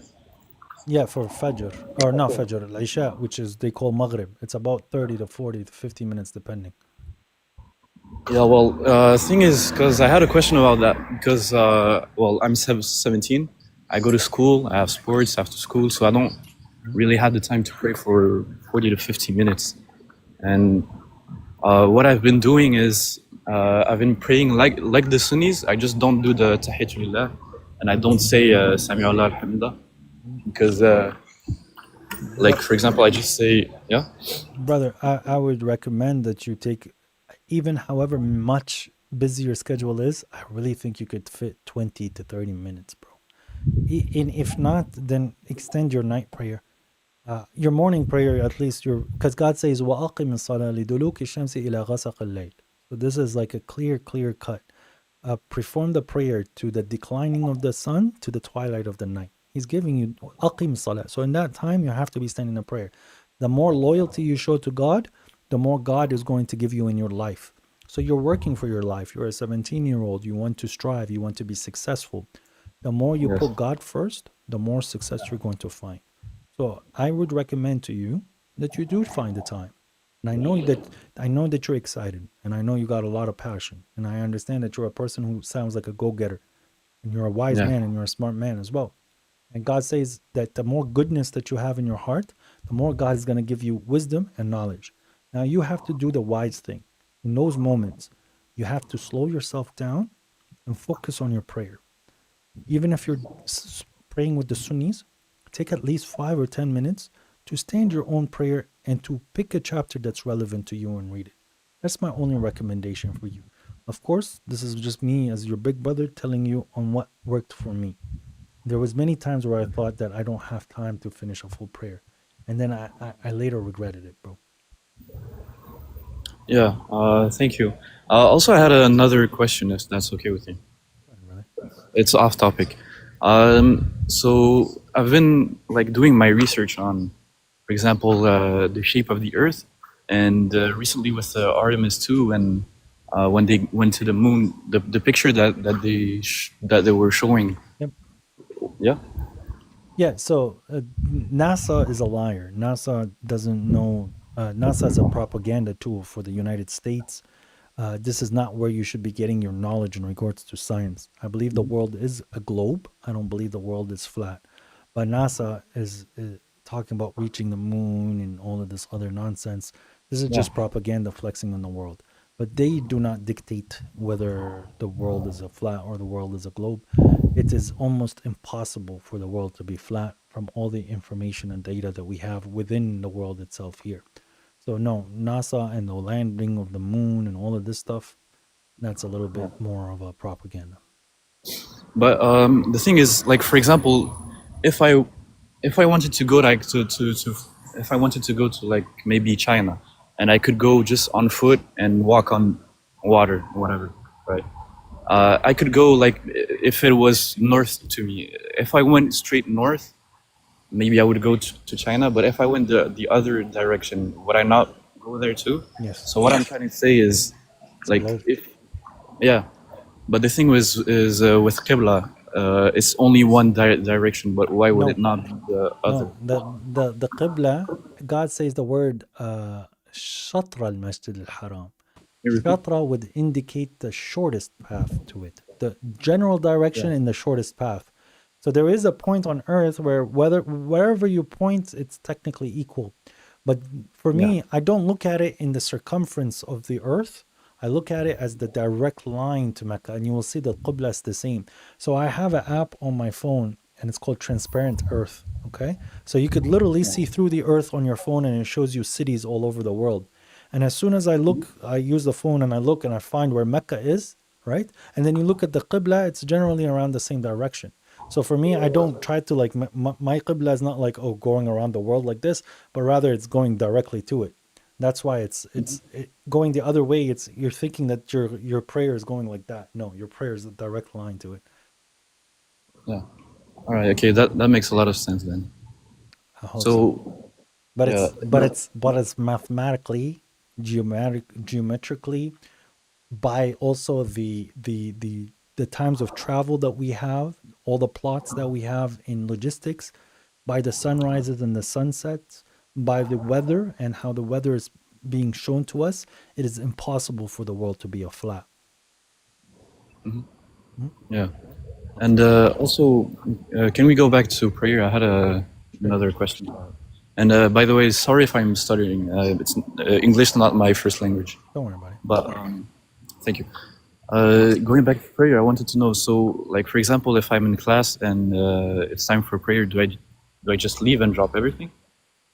I would. I do it for my work. I do it for my business. If the teacher has a problem, be like, hey, man, God comes first. And if it's something that's imperative and you can't, then you should go for the prayer as fast as possible, bro. But I personally would. Yeah. I'm getting in trouble. How do you pray? Yeah. No, but really, thank you for your videos. I saw that according to this. There's also another guy that he speaks French and he says pretty much the same as you. But yeah, thank you. Thank you. Salam alaikum. Wa alaikum salam Thank wa you. rahmatullah.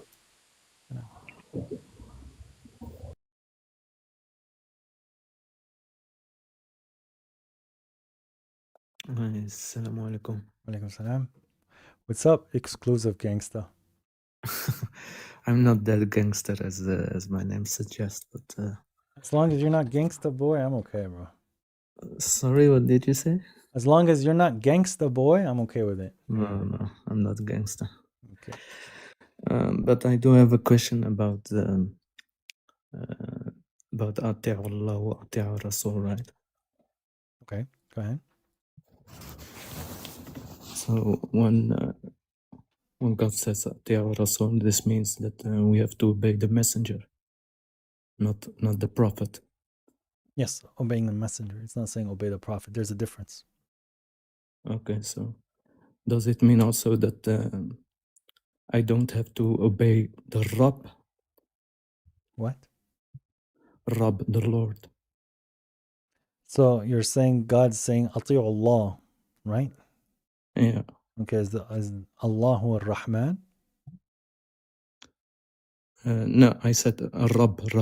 Yeah. So I'm saying Allah is the Rahman, correct? So there has now something that is also equal to him.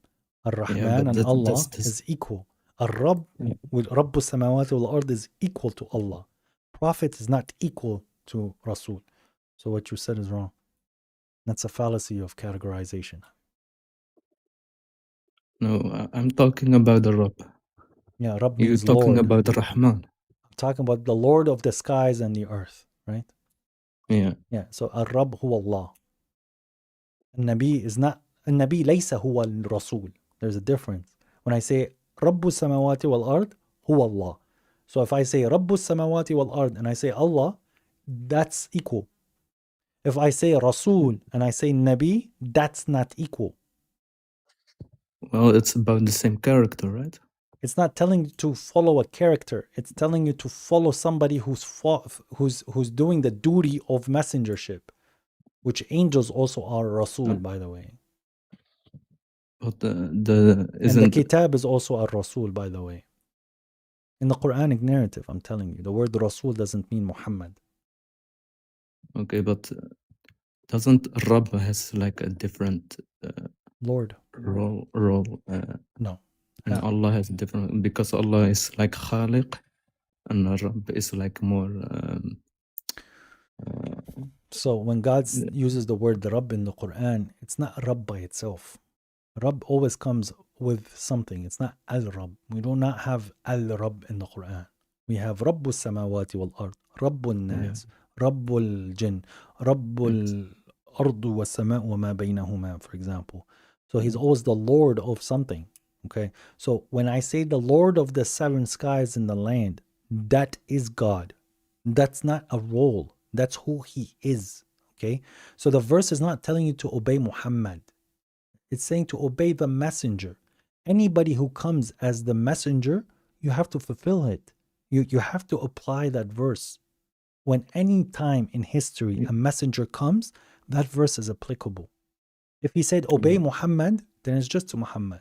If he says ati'u hadha rasul, then it would have been just the messenger. But he's saying obey the messenger. And if you're going to say that there's a different God, then at that point we can make an argument. But there's only one Allah. Yeah, it's one Allah, but for example, the prophets, most of the prophets do. Let me say that the lords often talk to the prophets, right? But there are a few prophets that Allah is talking to, like Isa and I think. So when Muhammad, Gabriel was talking to Muhammad, was that the Lord talking to Muhammad?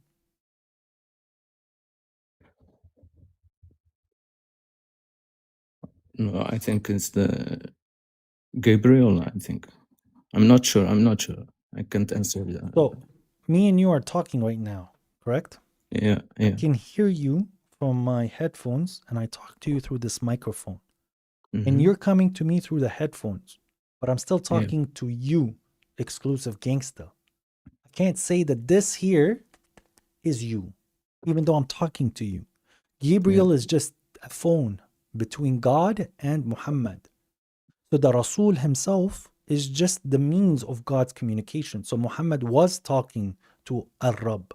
So for example, when God is talking about Zechariah, right? Or Mary, the angels came to Mary. The angels came to Yeah, Zechariah yeah, and they yeah. said that you're going to have a boy. Zechariah said, "My Lord, how can I have a boy?" So when he says my Lord, he's not addressing the angels, he's addressing God. And God is answering through the angels. Yeah. But to Jesus, there, I don't know which verse exactly, but there are verses where Allah is talking to Jesus, to Isa, You're not the talking about Rabb. Musa, yeah. Well, brother, Allah is the Rabb. Yeah, but there, There's no Allahu wa Rabbi wa brother, Rabbukum. God is my I'm Lord and your Lord, bro. So when Allah is talking, that's the Rabb talking, bro. bro, you can look it up that Allah is talking to Isa and not the Rabb, like Maryam and Zachariah. So there are difference, and Allah doesn't make just how do you say arbitrary. He doesn't choose When he arbitrary says words. Allahumma,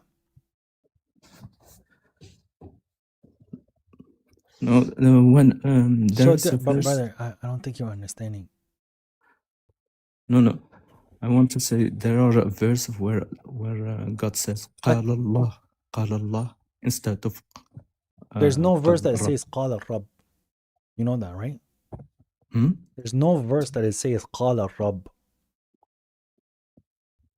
الذين قالوا For ربنا example, الله. إذ قال ربك Yes, للملائكة. but it doesn't say Qala Rabb, bro. I'm trying to express to you something. So the concept of Rabb is someone as you put as your Lord. الذين قالوا ربنا الله ثم استقاموا. God, Allah is my Rabb. You understand that? So if I say Allah is my Rabb, anytime Allah is speaking, my Rabb is speaking. Yeah. But do you? I don't know if you understand me. I'm sorry for my bad English.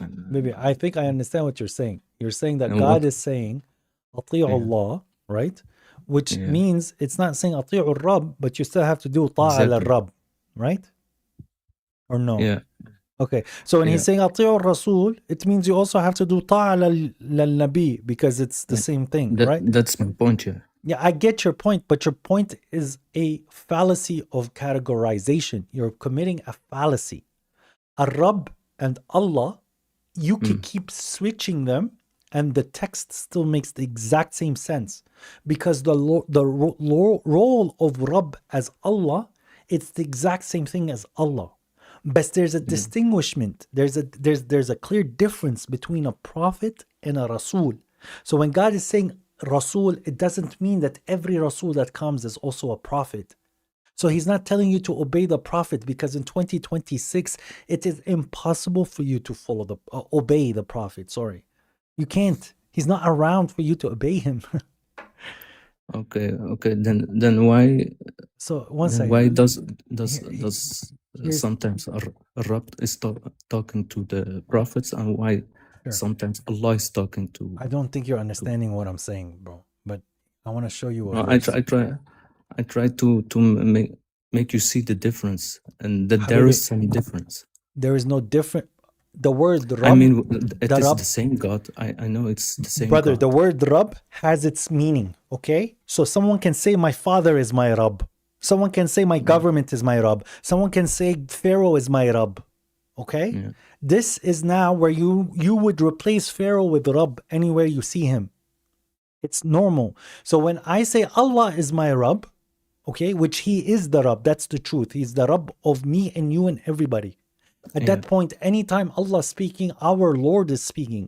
So this is where God is making distinctions between the people who are saying, Fad'u Rabbuka, call your Lord, where they're not saying our Lord. When Moses is saying our Lord, this is a dignity, like me surrendering to God as a Lord, bro. But I want to show you a verse, which is in chapter 22, verse 52. It says, وَمَا أَرْسَلْنَا مِن قَبْلِكَ مِن رَسُولٍ وَلَا نَبِيٍّ إِلَّا إِذَا تَمَنَّى.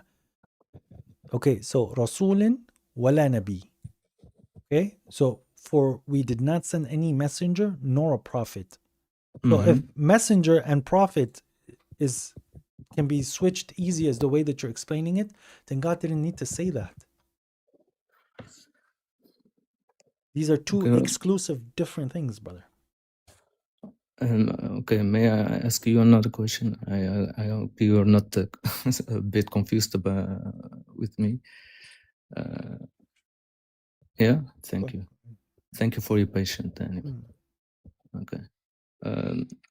For example, Allah sometimes says, La ilaha illa Allah, right? And sometimes La ilaha illa huwa, right? But he never said La ilaha illa Rahman, for example. How is that about why he doesn't say La ilaha illa Rahman? Because Because Allah, Rahman is also important.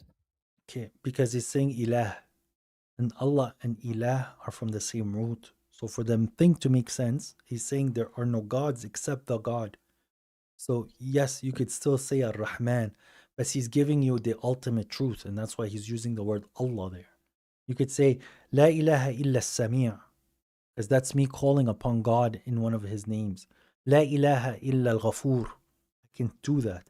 But he's giving you a statement for you to understand its fullness. He's being very complete with you. When he uses his name, the God, Allah, it's because that's where it fits perfectly in the text that he's giving you in that moment. It still is true when he says Ar-Rahman, but he's talking about the concept of deityship. He is the only deity, Al-Ilah, and in that sense, he is the Allah. That's why it's because of the root that is being presented. Yes, we should mute the blasphemous. Who's blaspheming?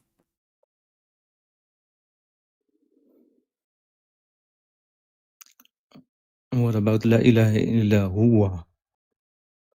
Yes, that's when God is talking again about gods, and then he comes and says La ilaha illa huwa. That's by the context, brother. I think your arguments are not hitting the way that you would like them to hit, bro. No, So this is you keep saying that Ati'ur Rasul means Ati'ur Nabi, right? no, not really. I just So what's your highlight argument, this. brother? What I want to say is that if we make a distinction between a Rasul and a Nabi, God makes the distinction, not me. no. I'm not making a distinction between Rahman and Allah. God in the verse that I showed you made a clear distinction between a Rasul and Nabi. God made that distinction. I didn't. Yeah, distinction in when it comes to role, because Isa is also a Rasul and a Nabi, right? Perfect. So But is they are Isa the same. according to you coming They are the back? same. Is What do you Isa say? according to you coming back? According to some people, but I haven't studied that part. But according to some people, he will come and he will Would come he back. be a Rasul? Do you have to obey him? Yes. That's why the Quran is a book for all examples. When he's saying Ati'u Allah wa Ati'u Rasul, he's not saying Muhammad. He's saying messenger. Anytime a messenger comes to you, you have to give him an obeyment. You have to obey him. That's the argument of what the people who say that the Quran is sufficient. It's not saying Ati'u Muhammad. It's not saying Ati'u Nabi. It says Ati'u Rasul. Any time in your life a Rasul comes to you, you have to obey him.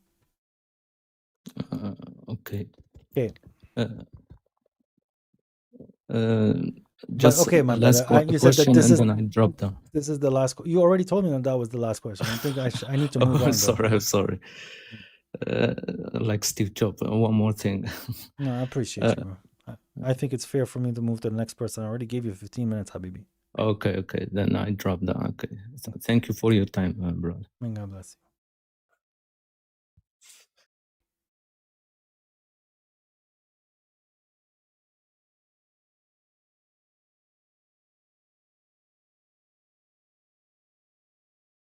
I didn't notice him up. So hello. Hi. What's your name? Beaver? Based on your videos, you're a Quran only, right? Based on my videos, I'm a believer. Yes, Well, I take from the sure. Quran Yeah, only. you're a believer. Yeah, I take from the Quran only. I'm just wondering, what's Yeah, that? okay. What's that icon next to your name? That I'm pro science. Oh, pro science. Okay, cool. Yeah. So was Prof? Well, I mean, I just wanted to know how we would determine that. That I'm Quran alone? No. The prompt. Was Prophet Muhammad a Sunni or Shia? The answer is neither. And that's why. Oh, okay. So the argument is against the Sunnis and the Shias because they both will tell you, oh, he wasn't a Sunni, he wasn't a Shia. So if the Prophet wasn't a Sunni and the Prophet wasn't a Shia, why are you a Sunni and why are you a Shia? And then that's where the argument starts. Because there's absolutely nothing after the Quran that is necessary for religious guidance. The Sunnis say no, that the Quran is complete, but. And with that but, they're contradicting what the Quran is saying. The Shia will say the Quran is complete, but doing the exact same thing. Okay. And they both want to add their material that God has never sanctioned. Okay. So wait, do you, in order to understand some chapters in the Quran, do you need the hadiths? No. So the Quran is, as God says in chapter 12, verse 111, that in their stories, there's surely a lesson for those of knowledge or understanding. So for me, when I read the stories that are in the Quran, I don't need to base it on Muhammad's life. I need to base it on my life. I do not need to contextualize the Quran to history. I need to contextualize the Quran to my living situation for me to improve my thinking and for me to approach life in a way that is pleasing to the Lord. And that's how the Quran needs to be approached. The Sunnis and the Shias take it as a book of history and they're trying to apply the verses just to Prophet Muhammad, and they're not very sure on how it truly gets applied at that point. So no, I don't need history for me to understand the context of what the Quran is saying. The Quran is giving me everything that I need for me to be saved on the day of judgment. Yeah, okay. So wait, would you say that the Quran is still like you have to believe in it for like for like the truth and stuff? Yeah, the Quran is the criterion for the truth. Yes. Oh, it's the criterion for the truth? Yes. So the Quran is true. Wait. Oh, okay. So wait. So I know what you're referring to when you say the criterion. Could you tell me how you would use it as a criteria when it wasn't fully revealed or went before it was revealed? So I'm not in that position. In that position, it's different. So as the Quran is being revealed, God is giving mercy in regards to the things they didn't know until God completed the religion to the Gentiles at this point, to the people who have not received the book from before. So God is extremely compassionate, completely understanding, and completely forgiving. So there was a evolution to while the Quran is being revealed, and then at the end, then this is the at the end when it's completed, then the responsibility has been set. In 2026, I do not need to endure that because the Quran is completely revealed to me, but I still have the learning process. The first time I read the Quran is different than the 100th time that I read the Quran. I start to practice the religion as people say, and I get closer to the truth. So it's almost the same, but here I have the full information in front of me. For them, they were just waiting on standby as the information was revealed. Yeah, okay. So why so wait, you're saying ignorance is something that Allah judges with compassion, you said? Yes. If there was no way for the person to know, then this is something that God understands. God knows us very well. If it's something where you are capable of knowing and you were given the truth and then you chose to be ignorant, or you chose to be ignorant after you recognize the truth, that's different. But you simply not having the knowledge or the information, then and the ability to deduce it, then yeah, of course God is compassionate. Okay, sure. So how is it the truth then? Because when you read it, it's measured. So It's what measured? yeah, so the things that is being presented to you in the Quran, these are things that you could measure in front of you. It's giving you the psychology of the human being and how the human being reacts to what is being told. And you could see it time and time again. It's observable, it's measurable, and it also reflects to the psychiatric issues that people endure. So this is something that's testable. So when God says someone is completely a liar, that he denies the truth, they slowly become deaf, dumb, and blind, where they're not capable of tracing information, where they start to follow their own whims in their heads. No, that's the very thing in question. I'm trying to know how it's from God, and you said because it perfectly reflects the human psyche. That's what you're claiming. It describes the human psyche, but how I know it's from God is because of the context that's being delivered in the means that is being delivered. So there is no human that could reproduce the language that is being produced in the way that the language is being produced. Think of it as someone writing a song. When someone writes a song and sings that song, it's so perfect that it's almost impossible for a human. It's impossible for a human to do it again. Then at that point, we know it's outside of the scope of humanity. The Quran in the Arabic language, the way that it's being presented, there's no human that can do that. Yeah, could you tell me the criteria in determining if it's out of like the human realm or whatever you said, and then could you tell me how we know a human couldn't replicate it? So for you to produce something like it, it has to, one, about 600 pages of non-contradictions, speaking on different matters within the space, outside of space, talking about the psyche, the definition of God in its entirety for the human being, of course, from the perspective of a human being. And then at the end of the day, you're using words that are very specific, that it's completely that it's very difficult for someone to come up with these specific words in the settings that they're put, where you're saying, because for example, I can use, for me to explain a situation for you, I might need 4 to 5 sentences for me to tell you that these people came and they talked to the king and the king refused, and then they had a negotiation, and then the people felt despaired, and then they went and started to speak among each other. For me to paint this image to you, I would require many words. God did it in 4 words in the Quran. So this is not something where the human being is so good at doing, where he's doing it consistently, giving you a full image with the least amount of words that are required in the Arabic language. In the Arabic language, there's grammar that is very precise. One word that is out of place, the whole sentence crumbles. One diacritic that is wrong, then the whole sentence starts not making sense. The whole thing that is being presented to us with its diacritic and with its grammar standards is extremely high and extremely precise. Again, it's something where it's a masterpiece. Furthermore, in the Quran, there is a mathematical code that has been deduced where God is giving you letters. Hey, that's another argument. Let's just stay on the one that you just gave. So could you please explain to me how you know the criteria you just gave is not arbitrary, and also I can grant it, how on earth does that prove it's divine? So saying that it was good poetry, like again, how would we know that would necessarily come from God? So for me to do something that a human can't do, who did it?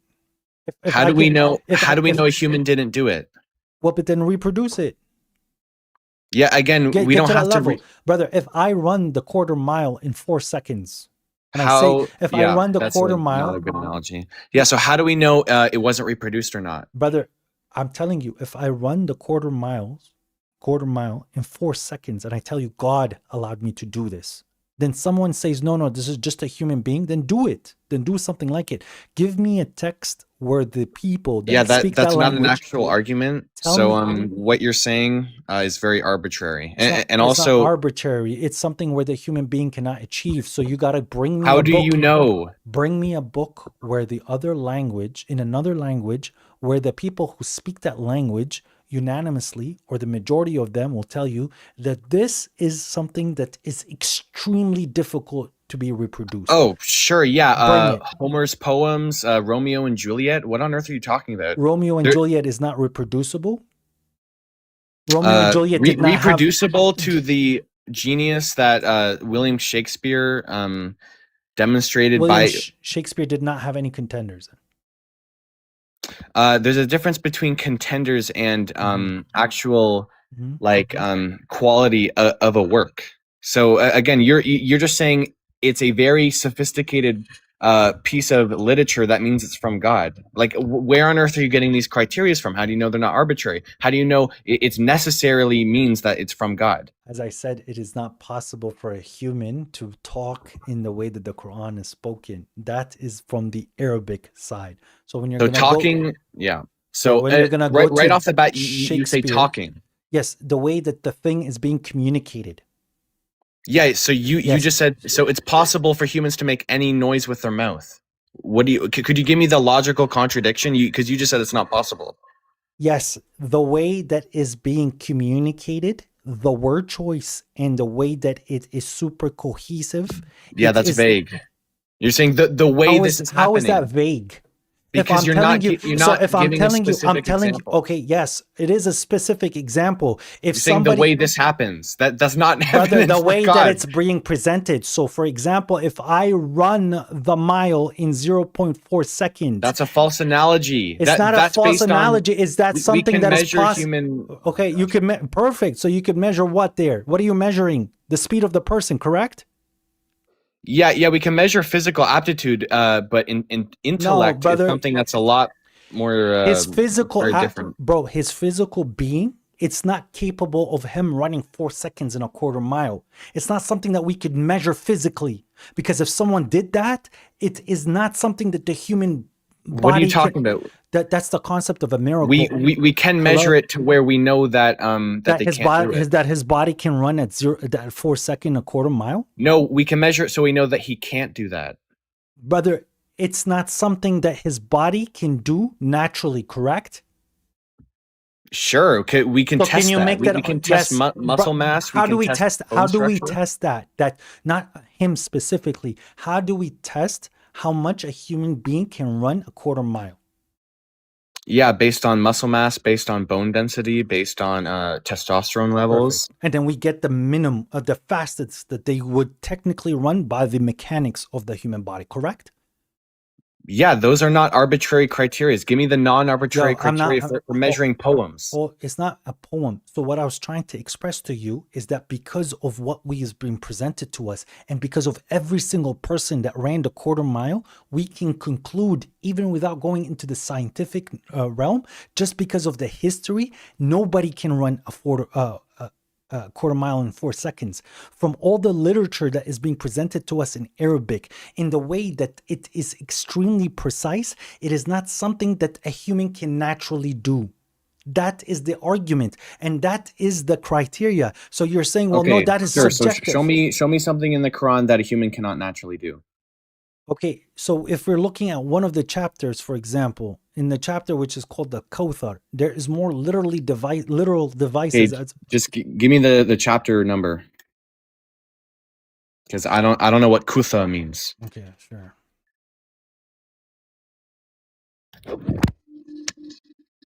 But just out of curiosity, so we can lay a foundation.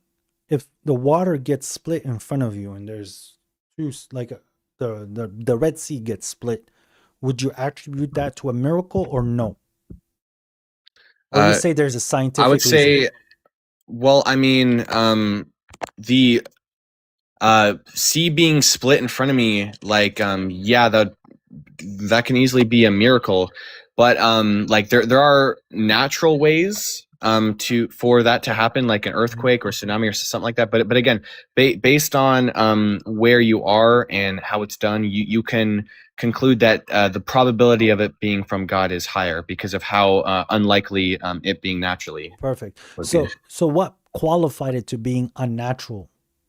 Since here science is not proving it's the fact that it's unnatural because it's unexplainable. Sure, yeah, the place and location. If we're talking about Moses, the place and location it happened, for how it's described, like in the Torah, the place for that to happen naturally, that was not a place where like an earthquake can happen or where a tsunami can happen naturally, like as easy as in other places on Earth. Perfect. And so there's other ways for it to happen. I just haven't memorized it all. So in the position of where Prophet Muhammad was living and in the area that he was living, that literal proficiency and that literal accuracy is not something that was naturally present in that area. Okay, sure. We can go into that. Sure. So so when we measure like intelligence and stuff like that. So in Arabia, there were people who knew how to write, and like I don't know what you're specifically claiming. I don't think you understood the argument then. So you're claiming that So you're just to argue because if you're not Muhammad's- even understanding what's being said and you're just saying things back right away. No, I was trying to steelman. Yeah, that's what steelmanning is. Oh, so you're steelmanning now. That's what I was trying to do, but then once I was getting into it, I realized like what's the valid inference? Like I don't know where that is. What steelman my position then? Let me see if you know. I already told you I tried and I couldn't do it. Okay, that's so why I asked you to repeat yourself. You said in the case of Moses, when he split the water from the location that he was in and in the situation that he was in, it's highly likely that there was an intervention from God. I'm telling you, in the time and the place where Prophet Muhammad was alive, okay, in that literal proficiency and literal accuracy, it is highly likely that it's from God, because it did not exist in that area, nor did it exist in that area for another thousands of years, bro. That's that. Okay, so you're saying that. Okay, sure. So did Muhammad write down, or sorry, did God write down the Quran, or did scribes do it?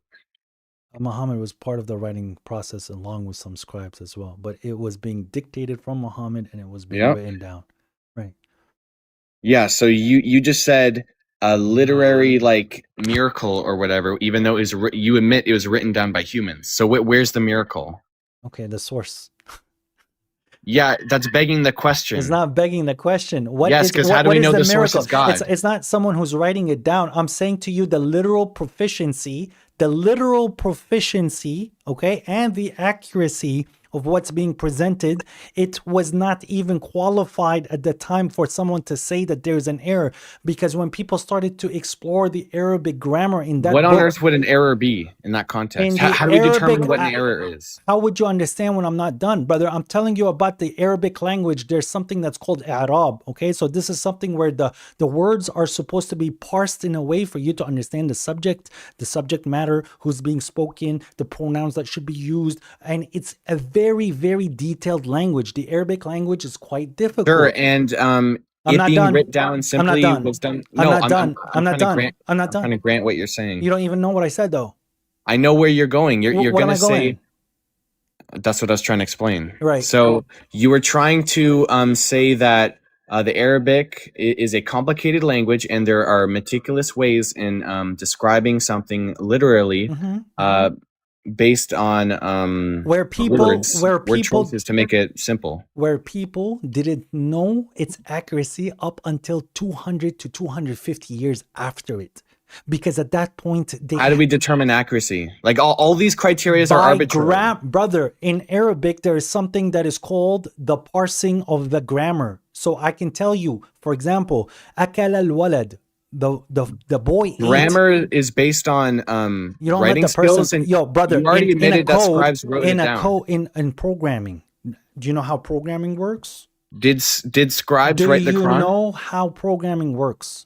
Did scribes write the Quran? Do you know how programming works? Did scribes write the Quran? Yes. Do you know how programming works? Yes. So then that means there's no such thing as a grammatical miracle when yes, you already there admit is, that because the you grammar already admit is that they were written down by humans. You have to understand the argument. Do you know how coding works? It's based on an arbitrary criteria. It's not an arbitrary Then give me the criteria. epistemology I am for trying it. to express it to you, but you're not Okay, engaging sure, with the all right, give it to me. conversation. So do you know how programming works? Do you know how programming for computers? Yes. Do you know how compiling works? So if I compiling for computers? Yeah, when I compile a computer program for a computer to run it, I have to have my dots, my semicolons, my quotations, my parentheses in the right place, or the code will not compile and it will say error. Your code is crap. Okay, in the Arabic language. Wait, you're applying that to human language, brother? Oh my! There's no error. Yo, hey, in the Arabic language, if a diacritic is wrong, if the word is in the wrong position, if the pronoun is incorrect, the sentence does not compile. We see consistently in the Arabs, when we read Arabic text, where the person is making grammatical errors because it's difficult to keep up with the Arabic grammar. This is something that is very, very, very difficult to achieve with proficiency. The Quran, in its 604 pages, it had 0 grammatical errors. It is not something that is possible for an Arab writer to do. That's why you keep going away from what I present. Anything that can create an Arabic book that has no grammatical errors is from God. That's what you're saying? Do it with no contradictions, explaining God and talking about the subject matter of the Quran. Do it if it's that easy. Sure. Hey, ChatGPT, do that. Did it. Okay, yeah, let's present it. ChatGPT can do what you just said. Present it then. Present Chat. Wait, so you're saying that ChatGPT is going to make grammatical errors? Present ChatGPT making a 604-page book in Arabic that is not the Quran, saying exactly what the Quran is saying, talking about God, talking about the psyche, and being completely No, that's accurate. an arbitrary criteria. Why would it need to talk about God? Why would it need to talk about any of the things you just listed? It's a religious book. What is it going to talk about? Harry Potter, or is it going to talk about That's your proving intellectual my point. mind? It's arbitrary. It's not arbitrary. It's a book from God. What is it going to talk That's about? begging the question. It's a book from God. It claims That's begging the question. You're asserting it. That's the thing in contention. Like, oh my gosh. I am saying the book itself, guys, do not ever drop my guests. Whoever is in as a moderator for me, don't ever drop my guests. I understand the guy is insufferable, but I'm going to get him to a point. But don't ever drop my guests, please. Because at the end of the day, I want him to, he was going to say a certain thing, and then at that point, he's going to hear the word from the Quran, where you will be defeated and you will be pushed to hell. And that's where we needed to take him. But it's okay. We'll go next. Please do not, if he dropped himself, then whatever. He's arguing like a child anyways. What's up, Static? Hey, what's up? We actually talked, like, I think it was the other day. Yeah. Another panel? Yep. Yeah. So I just had a few questions. First one, like, about, like, I have difficulty with the Quran because some of the things that it says, specifically about women, and about the treatment of women. Okay. And I was wondering if you could, like, help me understand a little bit more, like when it talks about beating your wife, or like the fact that like men are superior to women in some way. And so like, let's go take to the verse that is being discussed. Okay, so that's in chapter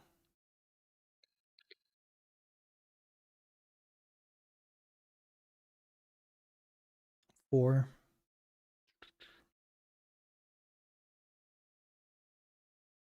So here we go. So God is saying here in chapter 4, verse 34, and I'll put it on the screen so we can read it together. الرجال قوامون على النساء بما فضل الله بعضهم على بعض وبما أنفقوا من أموالهم. Okay, so the first part is men are guardians over women because of what God favors some of them over others, and because of what they spend from their wealth. So if I don't spend on my wife, I don't have that degree. Yeah, I see that. Yeah. So for me to have that degree over that wife of mine, I have to be spending money on her. If she's independent, then I don't have that privilege. If it's a girl walking down the street, I don't have that privilege. If it's not somebody that I'm taking care of, I don't have that privilege. So this is where God is saying that in the household, the man is the one who's, if he's spending the money, he's the one who's going to be dictating certain things. Now the verse carries on and it says, the righteous woman will obediently guard in their absence by what God maintains. As for those whom you fear their discord. Notice here now, it's not where they committed discord, but you fear their discord, okay? So I see my wife texting her boss after work, and she's I'm fearing that the conversation is inappropriate. Does that mean now I go beat her? No. because that would go against what God has given us. So what it says then after that, it states to admonish them, abandon them in bed, and renounce them. So in Arabic it says فَعِظُوهُنَّ وَهَجُرُوهُنَّ فِي الْمَضَاجِعِ وَضْرُبُوهُنَّ. Now the word ضربوهن, people would say that means strike. And then they put it, the Sunnis, they would put it on a 3-step program. I'll admonish her, and if she doesn't listen, then I abandon her in bed, and if she doesn't listen, then I'll beat her and not leave a mark, according to them. Okay? But the verse is not saying then. It's saying and. Okay? So, and then the next verse after it, God is clearly telling us, وَإِنْ خُفْتُمْ شِقَاقٌ بَيْنَهُمَا. And if you fear dissension between them, then send فَبْعَثُوا حَكَمًا مِنْ أَهْلِهِ وَحَكَمًا مِنْ أَهْلِهَا أَنْ يُرِيدَا إِصْلَاحًا يُوَفِّقُ اللَّهُ بَيْنَهُمَا. Then send an arbiter from his family and an arbiter from her family, right? If they intend to reconcile between themselves, God will grant them success, okay? So here, imagine my daughter gets slapped by her husband. She comes to me with a black eye, and I'm going to sit there and be a referee between them. It's not something where I'm not going to jump across that table and beat the crap out of them. See what I mean? So it's not something where God is presenting to us of intellect. Finally, the word ضربوهن, it has more than one meaning. So الذين يضربون في الأرض, those that strike in the ground, but it means those that walk in the ground. Okay? أفنضرب عنكم الصفح ذكرا. Should we remove from you the page of remembrance? You see what I mean? So now the word اضربوا, اضرب can have multiple meanings. I'm going to strike from work, right? I would use the same word, انضراب. So here God is telling us that if we fear that she's acting inappropriately, then I'm going to tell her, I don't like how you're speaking. I would like to see the conversation. If you're not going to show it to me and you're not going to, we're not going to have certain relations, and you could go to your parents' house. I renounce you. Get out of here. And if she wants to correct herself, then she corrects herself. There's nowhere in the Quran that says that I'm allowed to hit somebody that hasn't hit me. So, yeah, I have heard that word can have multiple meanings, but I wasn't really because I don't know Arabic, I wasn't really didn't really fully understand it, but that makes a lot more sense. Because I hear I have Sunni friends that'll say the Hadith gives an explanation for this, and the Prophet said that you can hit her, but not leave a mark and stuff like that. So how come he never hit any of his wives? How come he banned the hitting of women? I mean, they'll say that, but they'll say he allowed it, that he allowed, So as long as he didn't leave a mark. According to their paradigm, I can go to the grocery store, get a bag of oranges, and beat the living crap out of her with a bag of oranges. It doesn't leave a mark, but it hurts like hell. Yeah, technically, yeah, that probably. It hurts. That's how they used to. That's how they used to in certain countries. That's how they used to beat somebody and not leave the mark, and it was for them to get in for interrogations. To get beat by a bag of oranges, it feels like a hammer hitting you. Yeah, so I don't. I know you don't accept Hadith. I don't either. Yeah. I don't accept Hadith for historical reasons. I just don't think it's historically reliable. So yeah, that makes more sense to me now, because I was reading the translation I use, because I do read the Quran, is it has the 3-step thing. Yeah. They kind of translate it that way. My brother, there's 2 Qurans that I recommend for you, which they don't sit and try to enforce their reading. It's called the Great Quran by Shuaib Abdullahi. That's one. And then it's called Quran, I believe. Let me go. QuranWow.com, which is this is Talal Itani. QuranWow.com or the Great Quran with a K.com. Sahih International is not.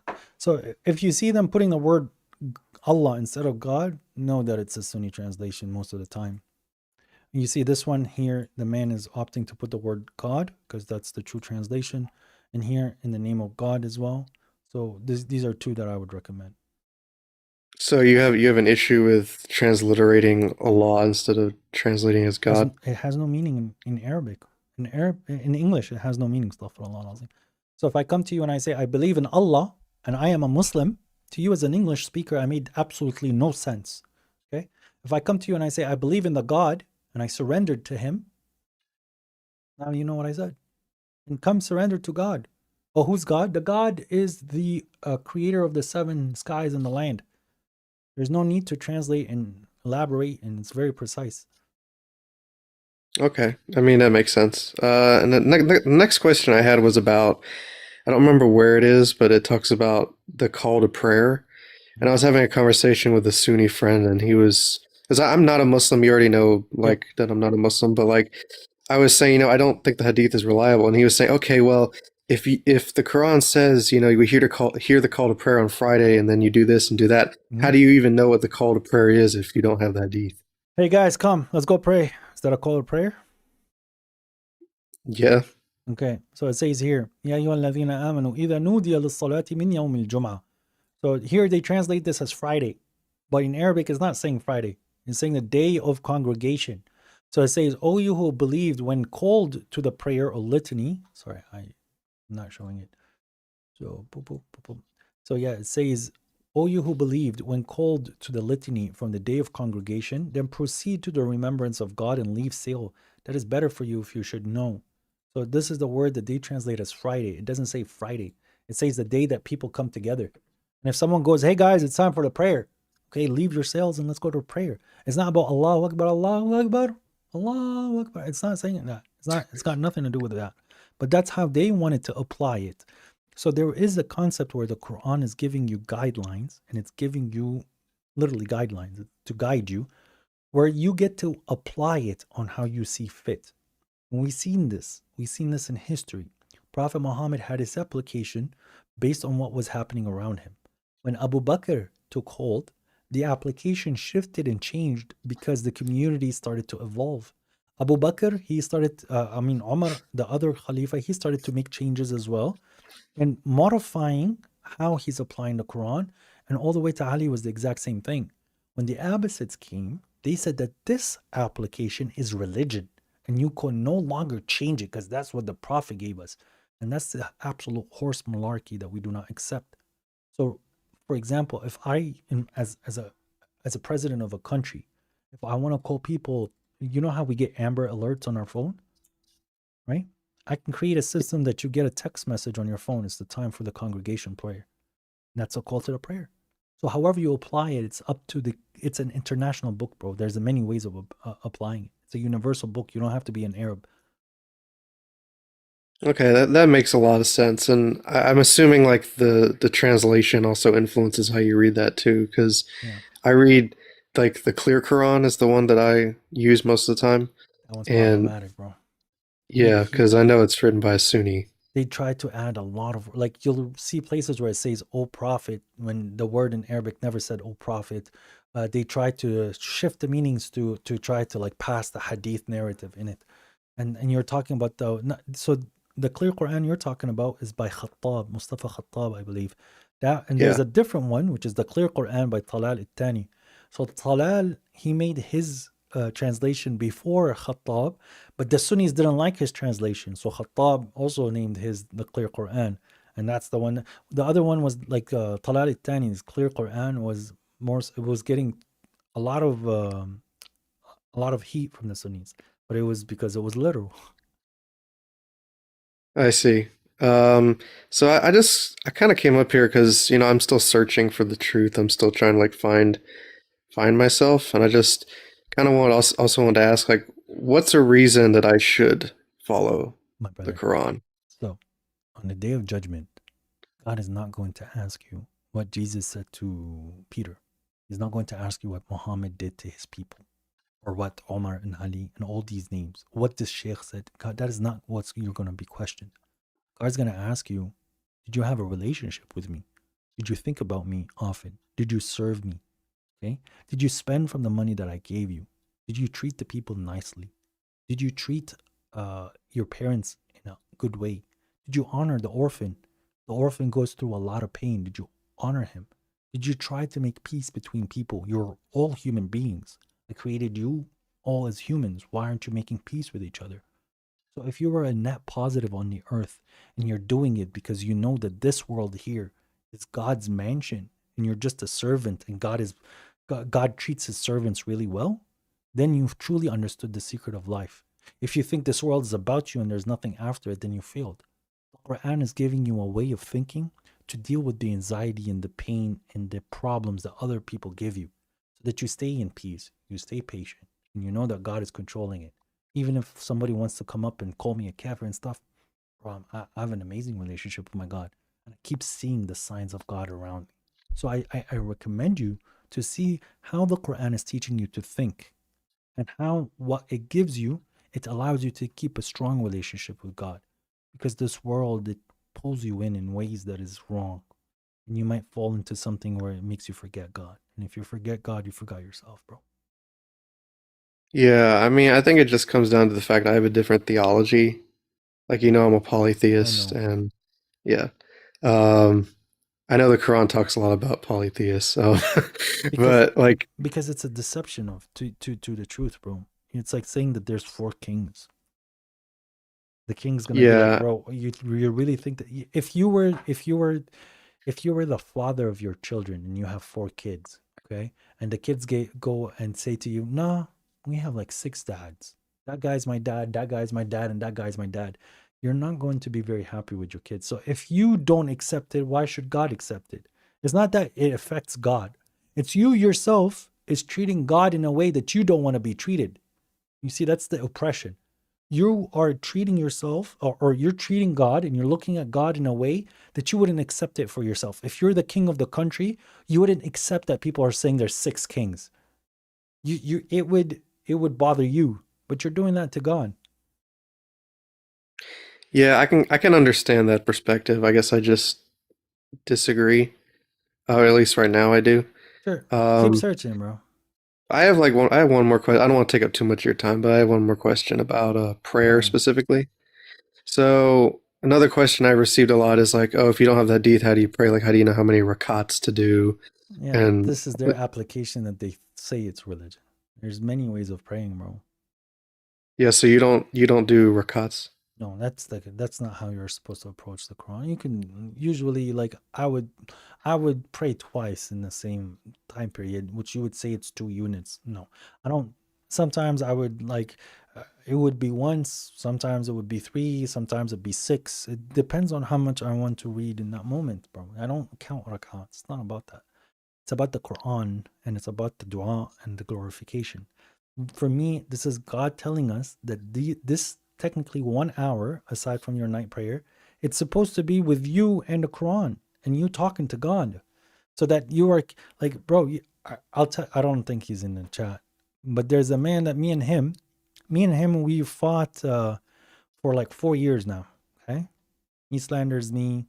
I do a little thing to him. We fought for like, bro, since 2023. Okay, like, legit. And then some people were trying to reconcile with us on Saturday. Okay. We talked for 2 hours, we insulted each other, we did all sorts of things. We really hurt each other again. And I was like, I don't have time for this. And I hang up the call. I go pray. I reflect on one verse. Okay. I reflect on one verse that was in my prayer. And my prayer was like half an hour or so. And then I go back on the call with the people that were trying to reconcile, and he was still there. And I go, look, man, if I said something that was wrong to you, I apologize. And he goes, I'm sorry too. And then now we're cool again. If it's that prayer that helped me find the peace that I needed to find, because me as a human being, I have the concept of ego. I didn't want to apologize. I didn't want to lower myself. I wanted to keep protecting my pride. Even though he wronged me more, I still wanted to like stand on business. But as soon as I reflected on the verse and I said, I'm sorry, even though I didn't need to apologize, but I said, I'm sorry that what I put you through, then the whole thing just fell apart really quick, and we're okay now.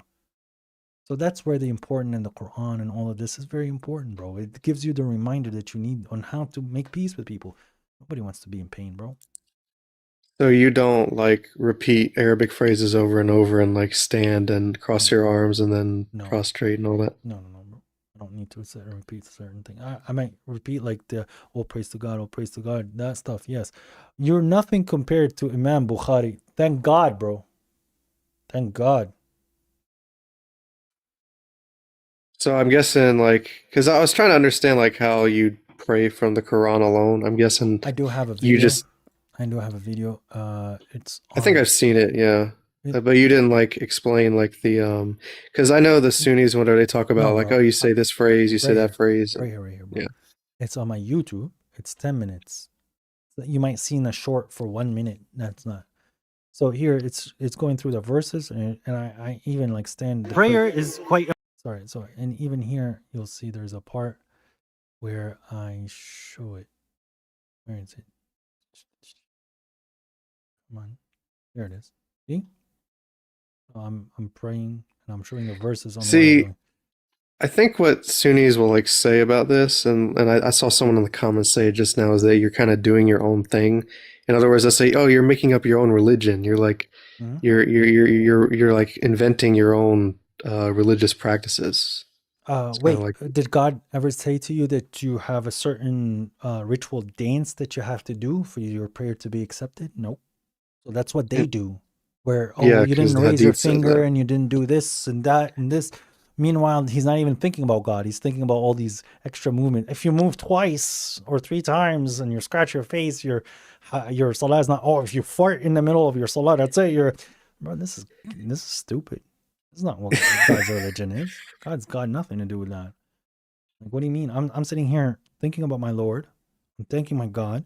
I'm hearing the words of the Quran that I'm reciting, and I'm thinking about like, yo, bro, that applies to me. I should improve that. I should improve that. I'm praying, like, I'm praying, and then I prostrate, and then at night, let's assume, hey, like, I want to go and party. I'm like, no, you know what, man? I just finished prayer. God wouldn't like that from me. And I just read those verses about those that follow their inclinations, and do not follow what they incline to. And did you see the one that made his whims his God?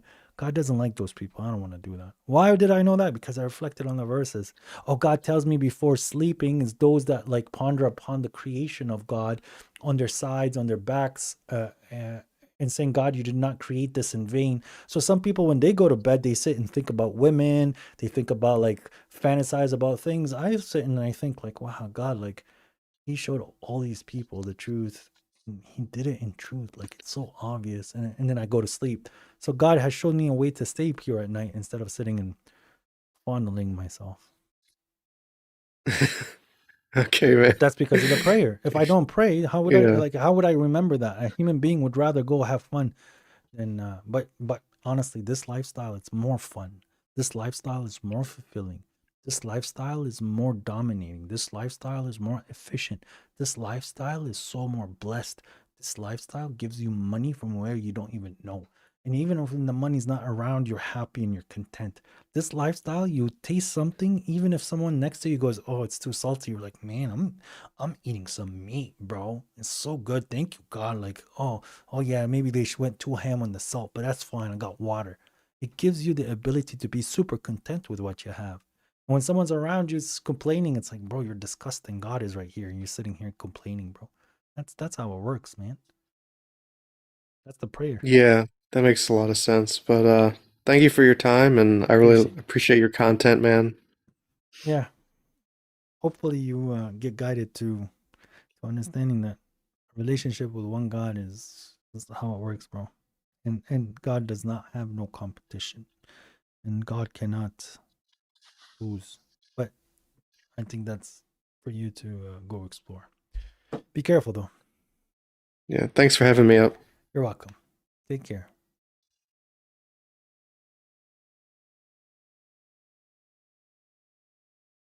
Guys, it is almost speaking about the prayer. I do have to stand the prayer in 15 minutes. So I believe I have, oh man, I feel bad. I'm gonna have, there's 12 people requesting. So I apologize. There was people before you, Mo. Assalamu alaikum. Alaikum salam. We spoke before, haven't we? Yes, we have spoken before. I was gonna ask you if you remembered. I remember.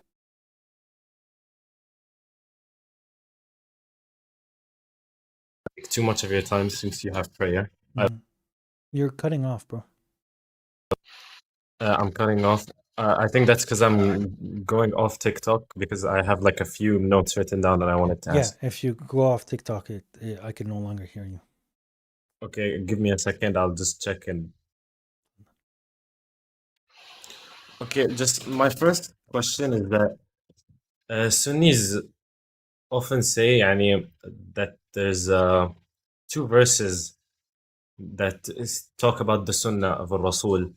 They say وما أتاكم الرسول فخذوه وما نهاكم عنه فانتهوا. And also ما ضل صاحبكم وما غوى ما ينطق عن إن هو الهوى. إلا وحي إن هو إلا وحي يوحى وما ينطق عن الهوى. Yeah, that. And I just wanted to ask, what's your interpretation of that? So the first verse that you presented in Surah Hashr, I believe. No, Saf. Sorry.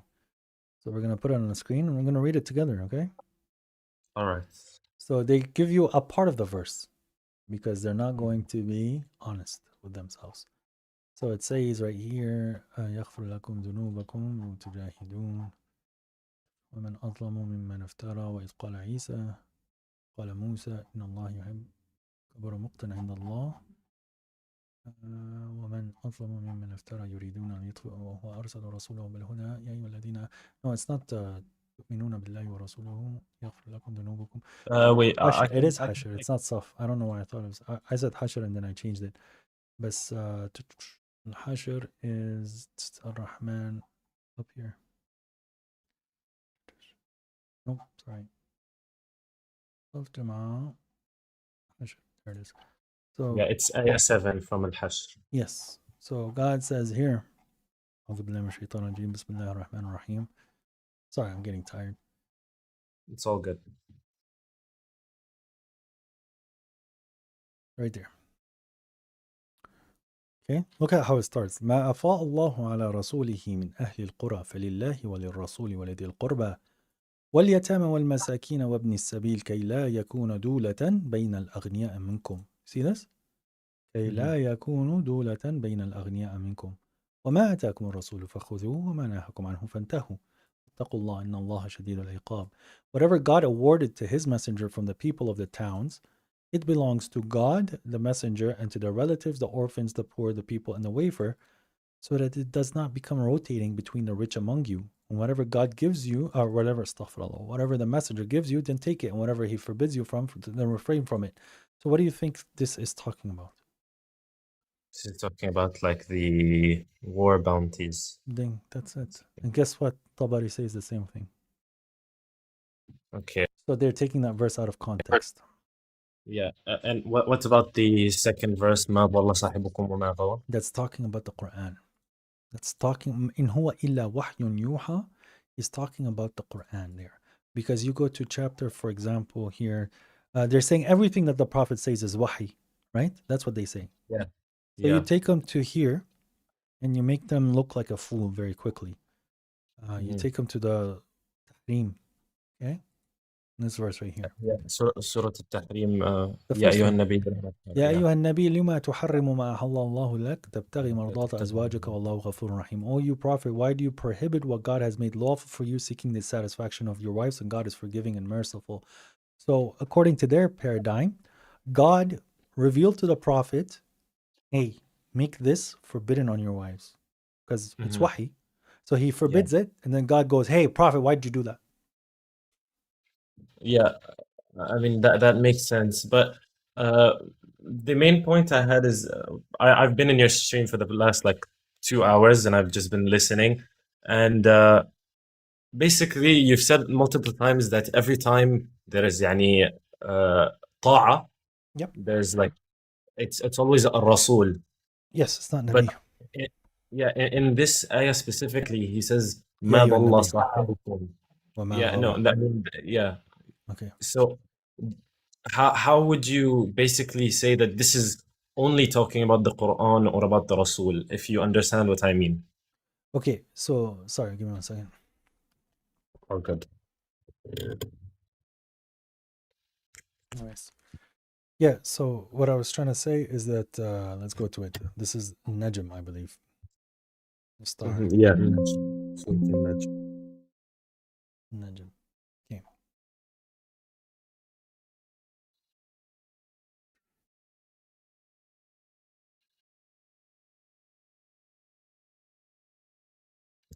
One second. I want to show you a verse in this. Take your time.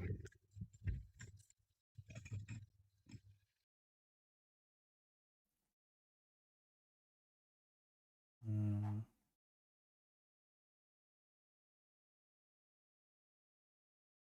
Where is it?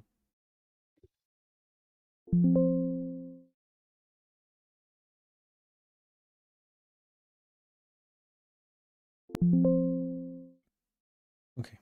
So this is the surah right here, right? وَالنَّجْمِ Yeah. إِذَا هَوَى.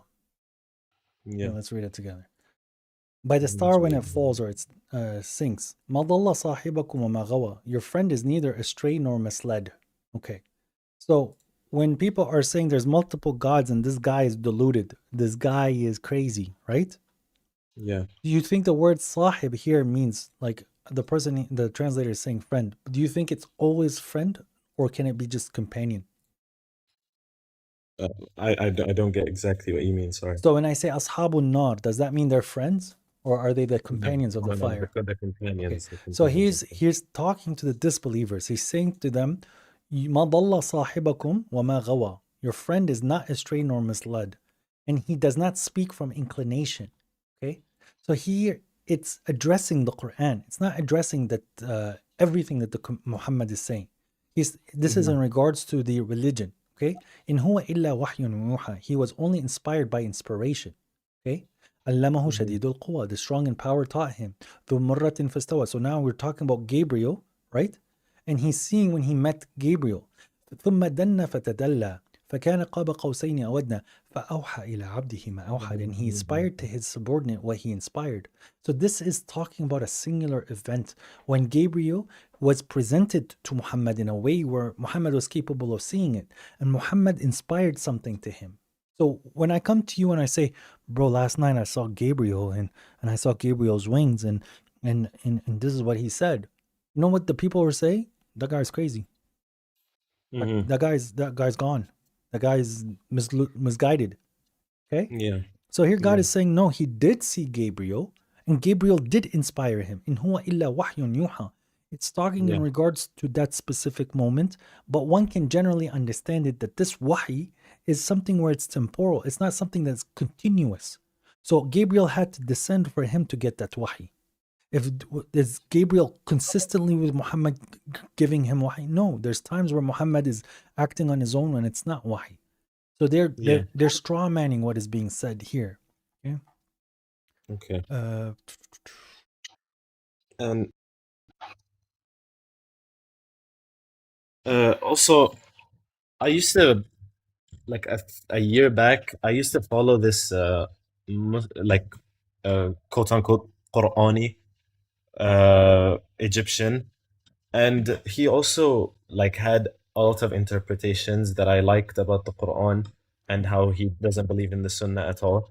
And it was very different from what you were saying. Like he believes that there's no salah, as in no like action or ritual of salah. He believed that the salah was basically to go like out, if I remember correctly, to like go out and spread the word of God. And I'm not exactly sure, but that's so that what I mean.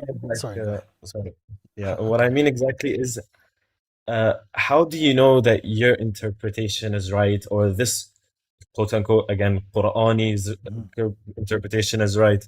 So we take That's and we measure it by the text of the Quran. So if he's saying that the Quran, the Salah is the action of going out and spreading the message of God, then why do you need to wash before that? Then he's going to have to sit there and tell me the washing is not actually washing.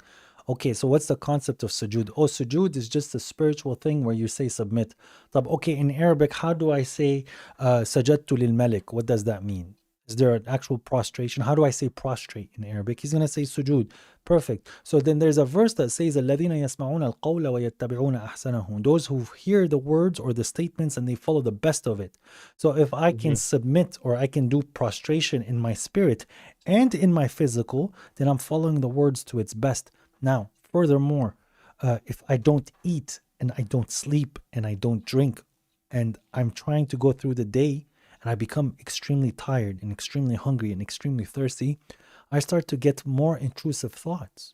So the devil has Yes. more actions, more capability Control. against me because I'm oppressing myself by not taking Mhm. the food that I need, the water that I need, and the sleep that I need. Okay, Mhm. that's Yeah. extremely physical. See how Okay. it's not just spiritual. The physical in front of me is affecting my spiritual. So I can't just be completely in salah mode and not eat and drink and sleep and think that it's not affecting me. Perfect. So now when I am talking to God like this and saying hi, whatever, right? I have a different feeling on my psyche, on my spirit, than if I have my head on the floor, prostrated, feeling small and humbled and talking to God from my heart. So this is where these physical actions, they amplify the spiritual. They go hand in hand. He's talking about the spiritual concepts that are presented in the Yeah. Quran. Yeah. Okay, Exactly. that does exist, but the physical is a tool to help you stay maintaining in that spiritual aspect. So for me to do a salah with no spiritual connection to God, then I'm doing exercise, and that's not accepted. But to say that the physical is not amplifying the spiritual, you completely failed and you did not understand. So when God says, الَّذِينَ يُجَاهِدُونَ بِأَمْوَالِهِمْ وَأَنفُسِهِمْ, this is something that's extremely physical. Those that strive with their money and themselves. You can't say, Yeah. oh, this is just spiritual striving, bro. So his interpretation, I have to measure it to the Quran, and I can show him how he's failing in some verses, and he has to waffle for him to try to show his side. Yeah. Well, from what I remember is the way he interpreted sujood and ruku'. It was basically like, Submit. yeah, it's to submit to the will of God. It's not actually sujood, the action of sujood. That's the spiritual understanding. But if you could do it physically, I would recommend you do it physically, bro. Because God's saying to follow the best of the words. And you will see the people that physically prostrate to God, they're in a different playing field than those that don't. One can sustain a lot longer than the other, technically. Yeah, that does make a lot of sense. One, like, I have two more questions if you're available. I do have to go, but tell me. All right. If you One more. Can if we you do that? Because I have entertain, to do my conclusion yeah, and I yeah, want to all stand the good, prayer. all good, all good. Okay, just 1 second.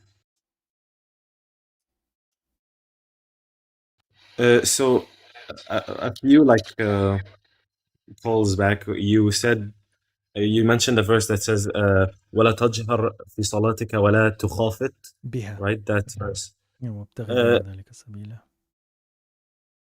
From what I know about like Sunniism and like the يخافت. scholars that they say that salah here isn't salah, it's not prayer, it's actually dua. There's three And I just interpretations. So there's the three tafsirs for this, where someone says that this came about salah, this came about dua, and this came about something other in regards to something Aisha said. But yes, some say it's dua, some say it's salah.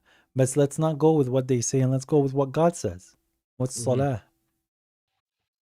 it is prayer, but also but isn't there like another verse that says إن الله وملائكته يصلون على النبي Right. يا أيها الذين آمنوا صلوا عليه وسلموا تسليما. Right. So when God is doing salah, it's different than when we're doing salah.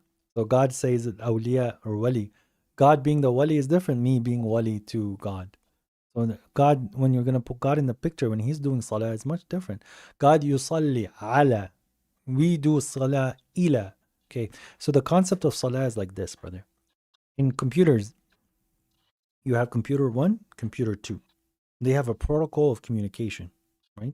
This computer, it initiates a call and it initiates a connection to this computer, and this computer responds by saying that the connection is active. And then there's the transfer of data, correct? Yes. Okay. So now there's the human being and then there's God. You do dua. فَدَعَا إِلَى رَبِّهِ فَصَلَّى. So you do a call to God. Boom. You initiated the connection. God accepts the connection. Okay. And then the concept of transferring data, you to God or God to you, is salah. So you saying something to God is your salah ila, to God. When God is sending you information, it's ala. Yusalli alayk, because he's above you. See? So Yeah. one is ila and one is ala. No, but the concept Yeah. of salah is the transfer of communication divinely. Okay. When you read the Quran, who's talking to you? God. God is talking to you. He Yeah. is yusalli alayk through the Quran. God says it is He and His angels, they do salah ala al-mu'mineen لِيُخْرِجَهُم مِّنَ الظُّلُمَاتِ إِلَى النُّورِ, to take them out of darknesses into the light. So when you're reading the Quran, God is taking you out of the darknesses of the light. Why? Because He's communicating on you. And that form of communication is literally salah when it comes down to God. So when God says aqimu salah, is right at this point, I told you to sit and communicate with me, and I'm going to communicate with you. Open the book and recite it. I'm talking to you. And when you're talking to me, I'll answer you. That's it. Yeah, that again makes a lot of sense. Sometimes. And Sometimes that makes sense, bro. sometimes, but you can go to your prayer now. I don't want to hold you up, and inshallah, maybe next time you go live, I'll join again and I'll ask you the remaining questions. But once again, I just wanted to say that genuinely watching you is like an honor, and you're mashallah, and Allahumma barik and everything. Yani, you're incredibly smart, incredibly bright, and you have such like a positive like atmosphere or aura around you, mashallah. I appreciate that, And brother. I'm not good. Thank you, may God bless you, but I'm not good with compliments, man. May God so bless you. it's all good. Neither am I. Thank you. I All appreciate right. you. May God God bless bless you. May God increase you, bro. The truth is not from me. If anything is good, it's from God, bro. I'm just here Yeah. showing what God has showed me. Thank you very much. God Thank you bless you, very bro. much. Assalamu alaikum.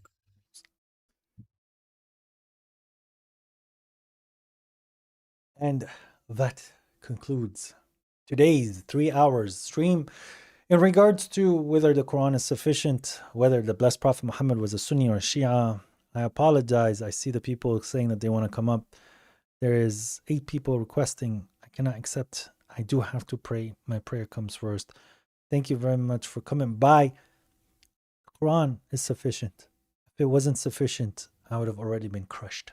I would have already been proved to be someone that is not making or making sense consistently from the Quran. That these verses that are difficult to explain and that I need to sit and struggle, when in reality it's a book of guidance and it's truly complete in the guidance that it presents. You do need to be intellectual. You need to have faith. You need to stand on the ground that God has allowed you to stand on. But God doesn't want a bunch of copycats. God wants you to have initiative. God wants you to use the reason that God has given you. God wants you to express yourself in a way that is concise to what God has given you as a human being. That's the act of diplomacy. That's the act of reasoning. That's the act of empathy. That's the act of communicating with words. God has shown us on how to use these tools in the Quran.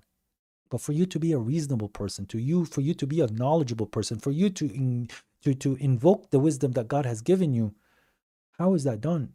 Well, that's where the Quran comes in play. You start to apply the Quranic verses to yourself, and then you start to become a better human being. You start to heal yourself from the psychological issues that someone endures by being disconnected from God. We've seen earlier someone, I don't know if he's an atheist or not, he's a scientist. He thinks that science is the end all and be all. He wanted to have empirical proof that the Quran is from God. And even when you show to them that the way that it's being presented to you, it's not something that a human being does, to him that's not sufficient. And furthermore, you could see his disconnect from what the purpose of his life is. He has no purpose unless if he believes in God. This is what the Quran is teaching you. This is what the Quran is telling you. It's giving you a sense of purpose where the world around you, not the humans, but the world around you already knows it. The earth knows that this is for a purpose that is God. The mountains know it, the trees know it, the birds know it, the ants, everything knows that the purpose is to work for God. Literally. The sun is sitting there burning itself and is going around where it needs or doing what it needs to do because God told it to do so. It can't just not, you know what, today I'm just going to take a break. It doesn't do that. The tree sits there and it's doing all the processes that it requires, and it takes the sun and produces the food. It does because God told it to do so. The ant will sit and walk all day looking for food, finds the food, comes back, tells people, hey, look, there's food, let's go. It doesn't stop. Nothing stops. But you as a human being, you're always on a standstill. Why? Have you considered why? Because you're lacking the purpose. You're lacking the motivation. You're lacking the energy. You're lacking the inertia. You're lacking the purpose. Truly. The purpose of why you are here is to do what you're told. Who's the one telling you what to do? Is it your boss at work? Is that who you're listening to? Is that the person who's dictating to you what needs to be done? Is it your parents at home? Is it your government? Is it your friends? Is it your wife? Is it your husband? Are those the people who are you're dedicating your life to? There's people who dedicated themselves to God. And God is the one who tells us what to do. He's our Lord. Those are the people who truly find the purpose of this life. Because when I'm helping you as my brother in humanity, I'm doing it so that God will be happy with me, so that God will give me more opportunities. And guess what? When I help you, I feel really good about myself. It's not because I want you to know that I helped you. It's that the fact that I helped you and I relieved from you and I see from you the happiness and I see from you the joy that your problem was removed from you, that brings me joy. Me as a human being, I'm trained to be empathetic. When I see somebody excited, I'm excited. I don't know why. When I see people laughing, I'm laughing. I don't know why. When I see someone hurting, I'm hurting. And if I can remove that hurt from you and I see you in happiness, it can bring a tear to my eye. Why? Because we are one people. We're human beings. So we have here these concepts where they think I'm just targeting Sunnis or Shias. In fact, I'm trying to show you that you do not consider me as your brother. You don't consider me as a human being. You don't consider me someone of value just because I don't see the world that you see it. But I'm inviting you to something that is valuable. I'm inviting you to an opportunity. I'm inviting you to something that will grant you true paradise. I'm granting you to a peace of mind. I'm inviting you to the book of God. But to you, it seems like it's insufficient. That there is something that is missing. And you really need to reflect on that. I mean, everybody, even the Christians, the Jews, you're being invited to God and to the principles and the morals of God. We can have these debates with atheists on what is the true morality. When it comes down to believers, do we really need to argue what morality is? So why are you not applying said morality between us? You believe in the same God I do. You want to say he's 3 in 1, whatever. He's Nescafe to you. It's still the same morality. It's still the same objective. It's still the same rules. You can't insult me. I can't insult you. You can't transgress against me. I can't transgress you. We can't sit and promote hedonistic lifestyles. We can't sit and say that you're a piece of poop. And we can't sit here and insult God. We can't hear. That's against all your religions. We can't kill each other. So why are we doing that again? Just you understand? Okay. So how do we achieve that in a way that is meaningful? And for us to completely remember these concepts, which is basic, it's just we're so bad at remembering this. The Quran is the answer. That's it. God bless you. That said, I do have to go call my wife. But after I pray, I haven't talked to her today. Peace, everybody.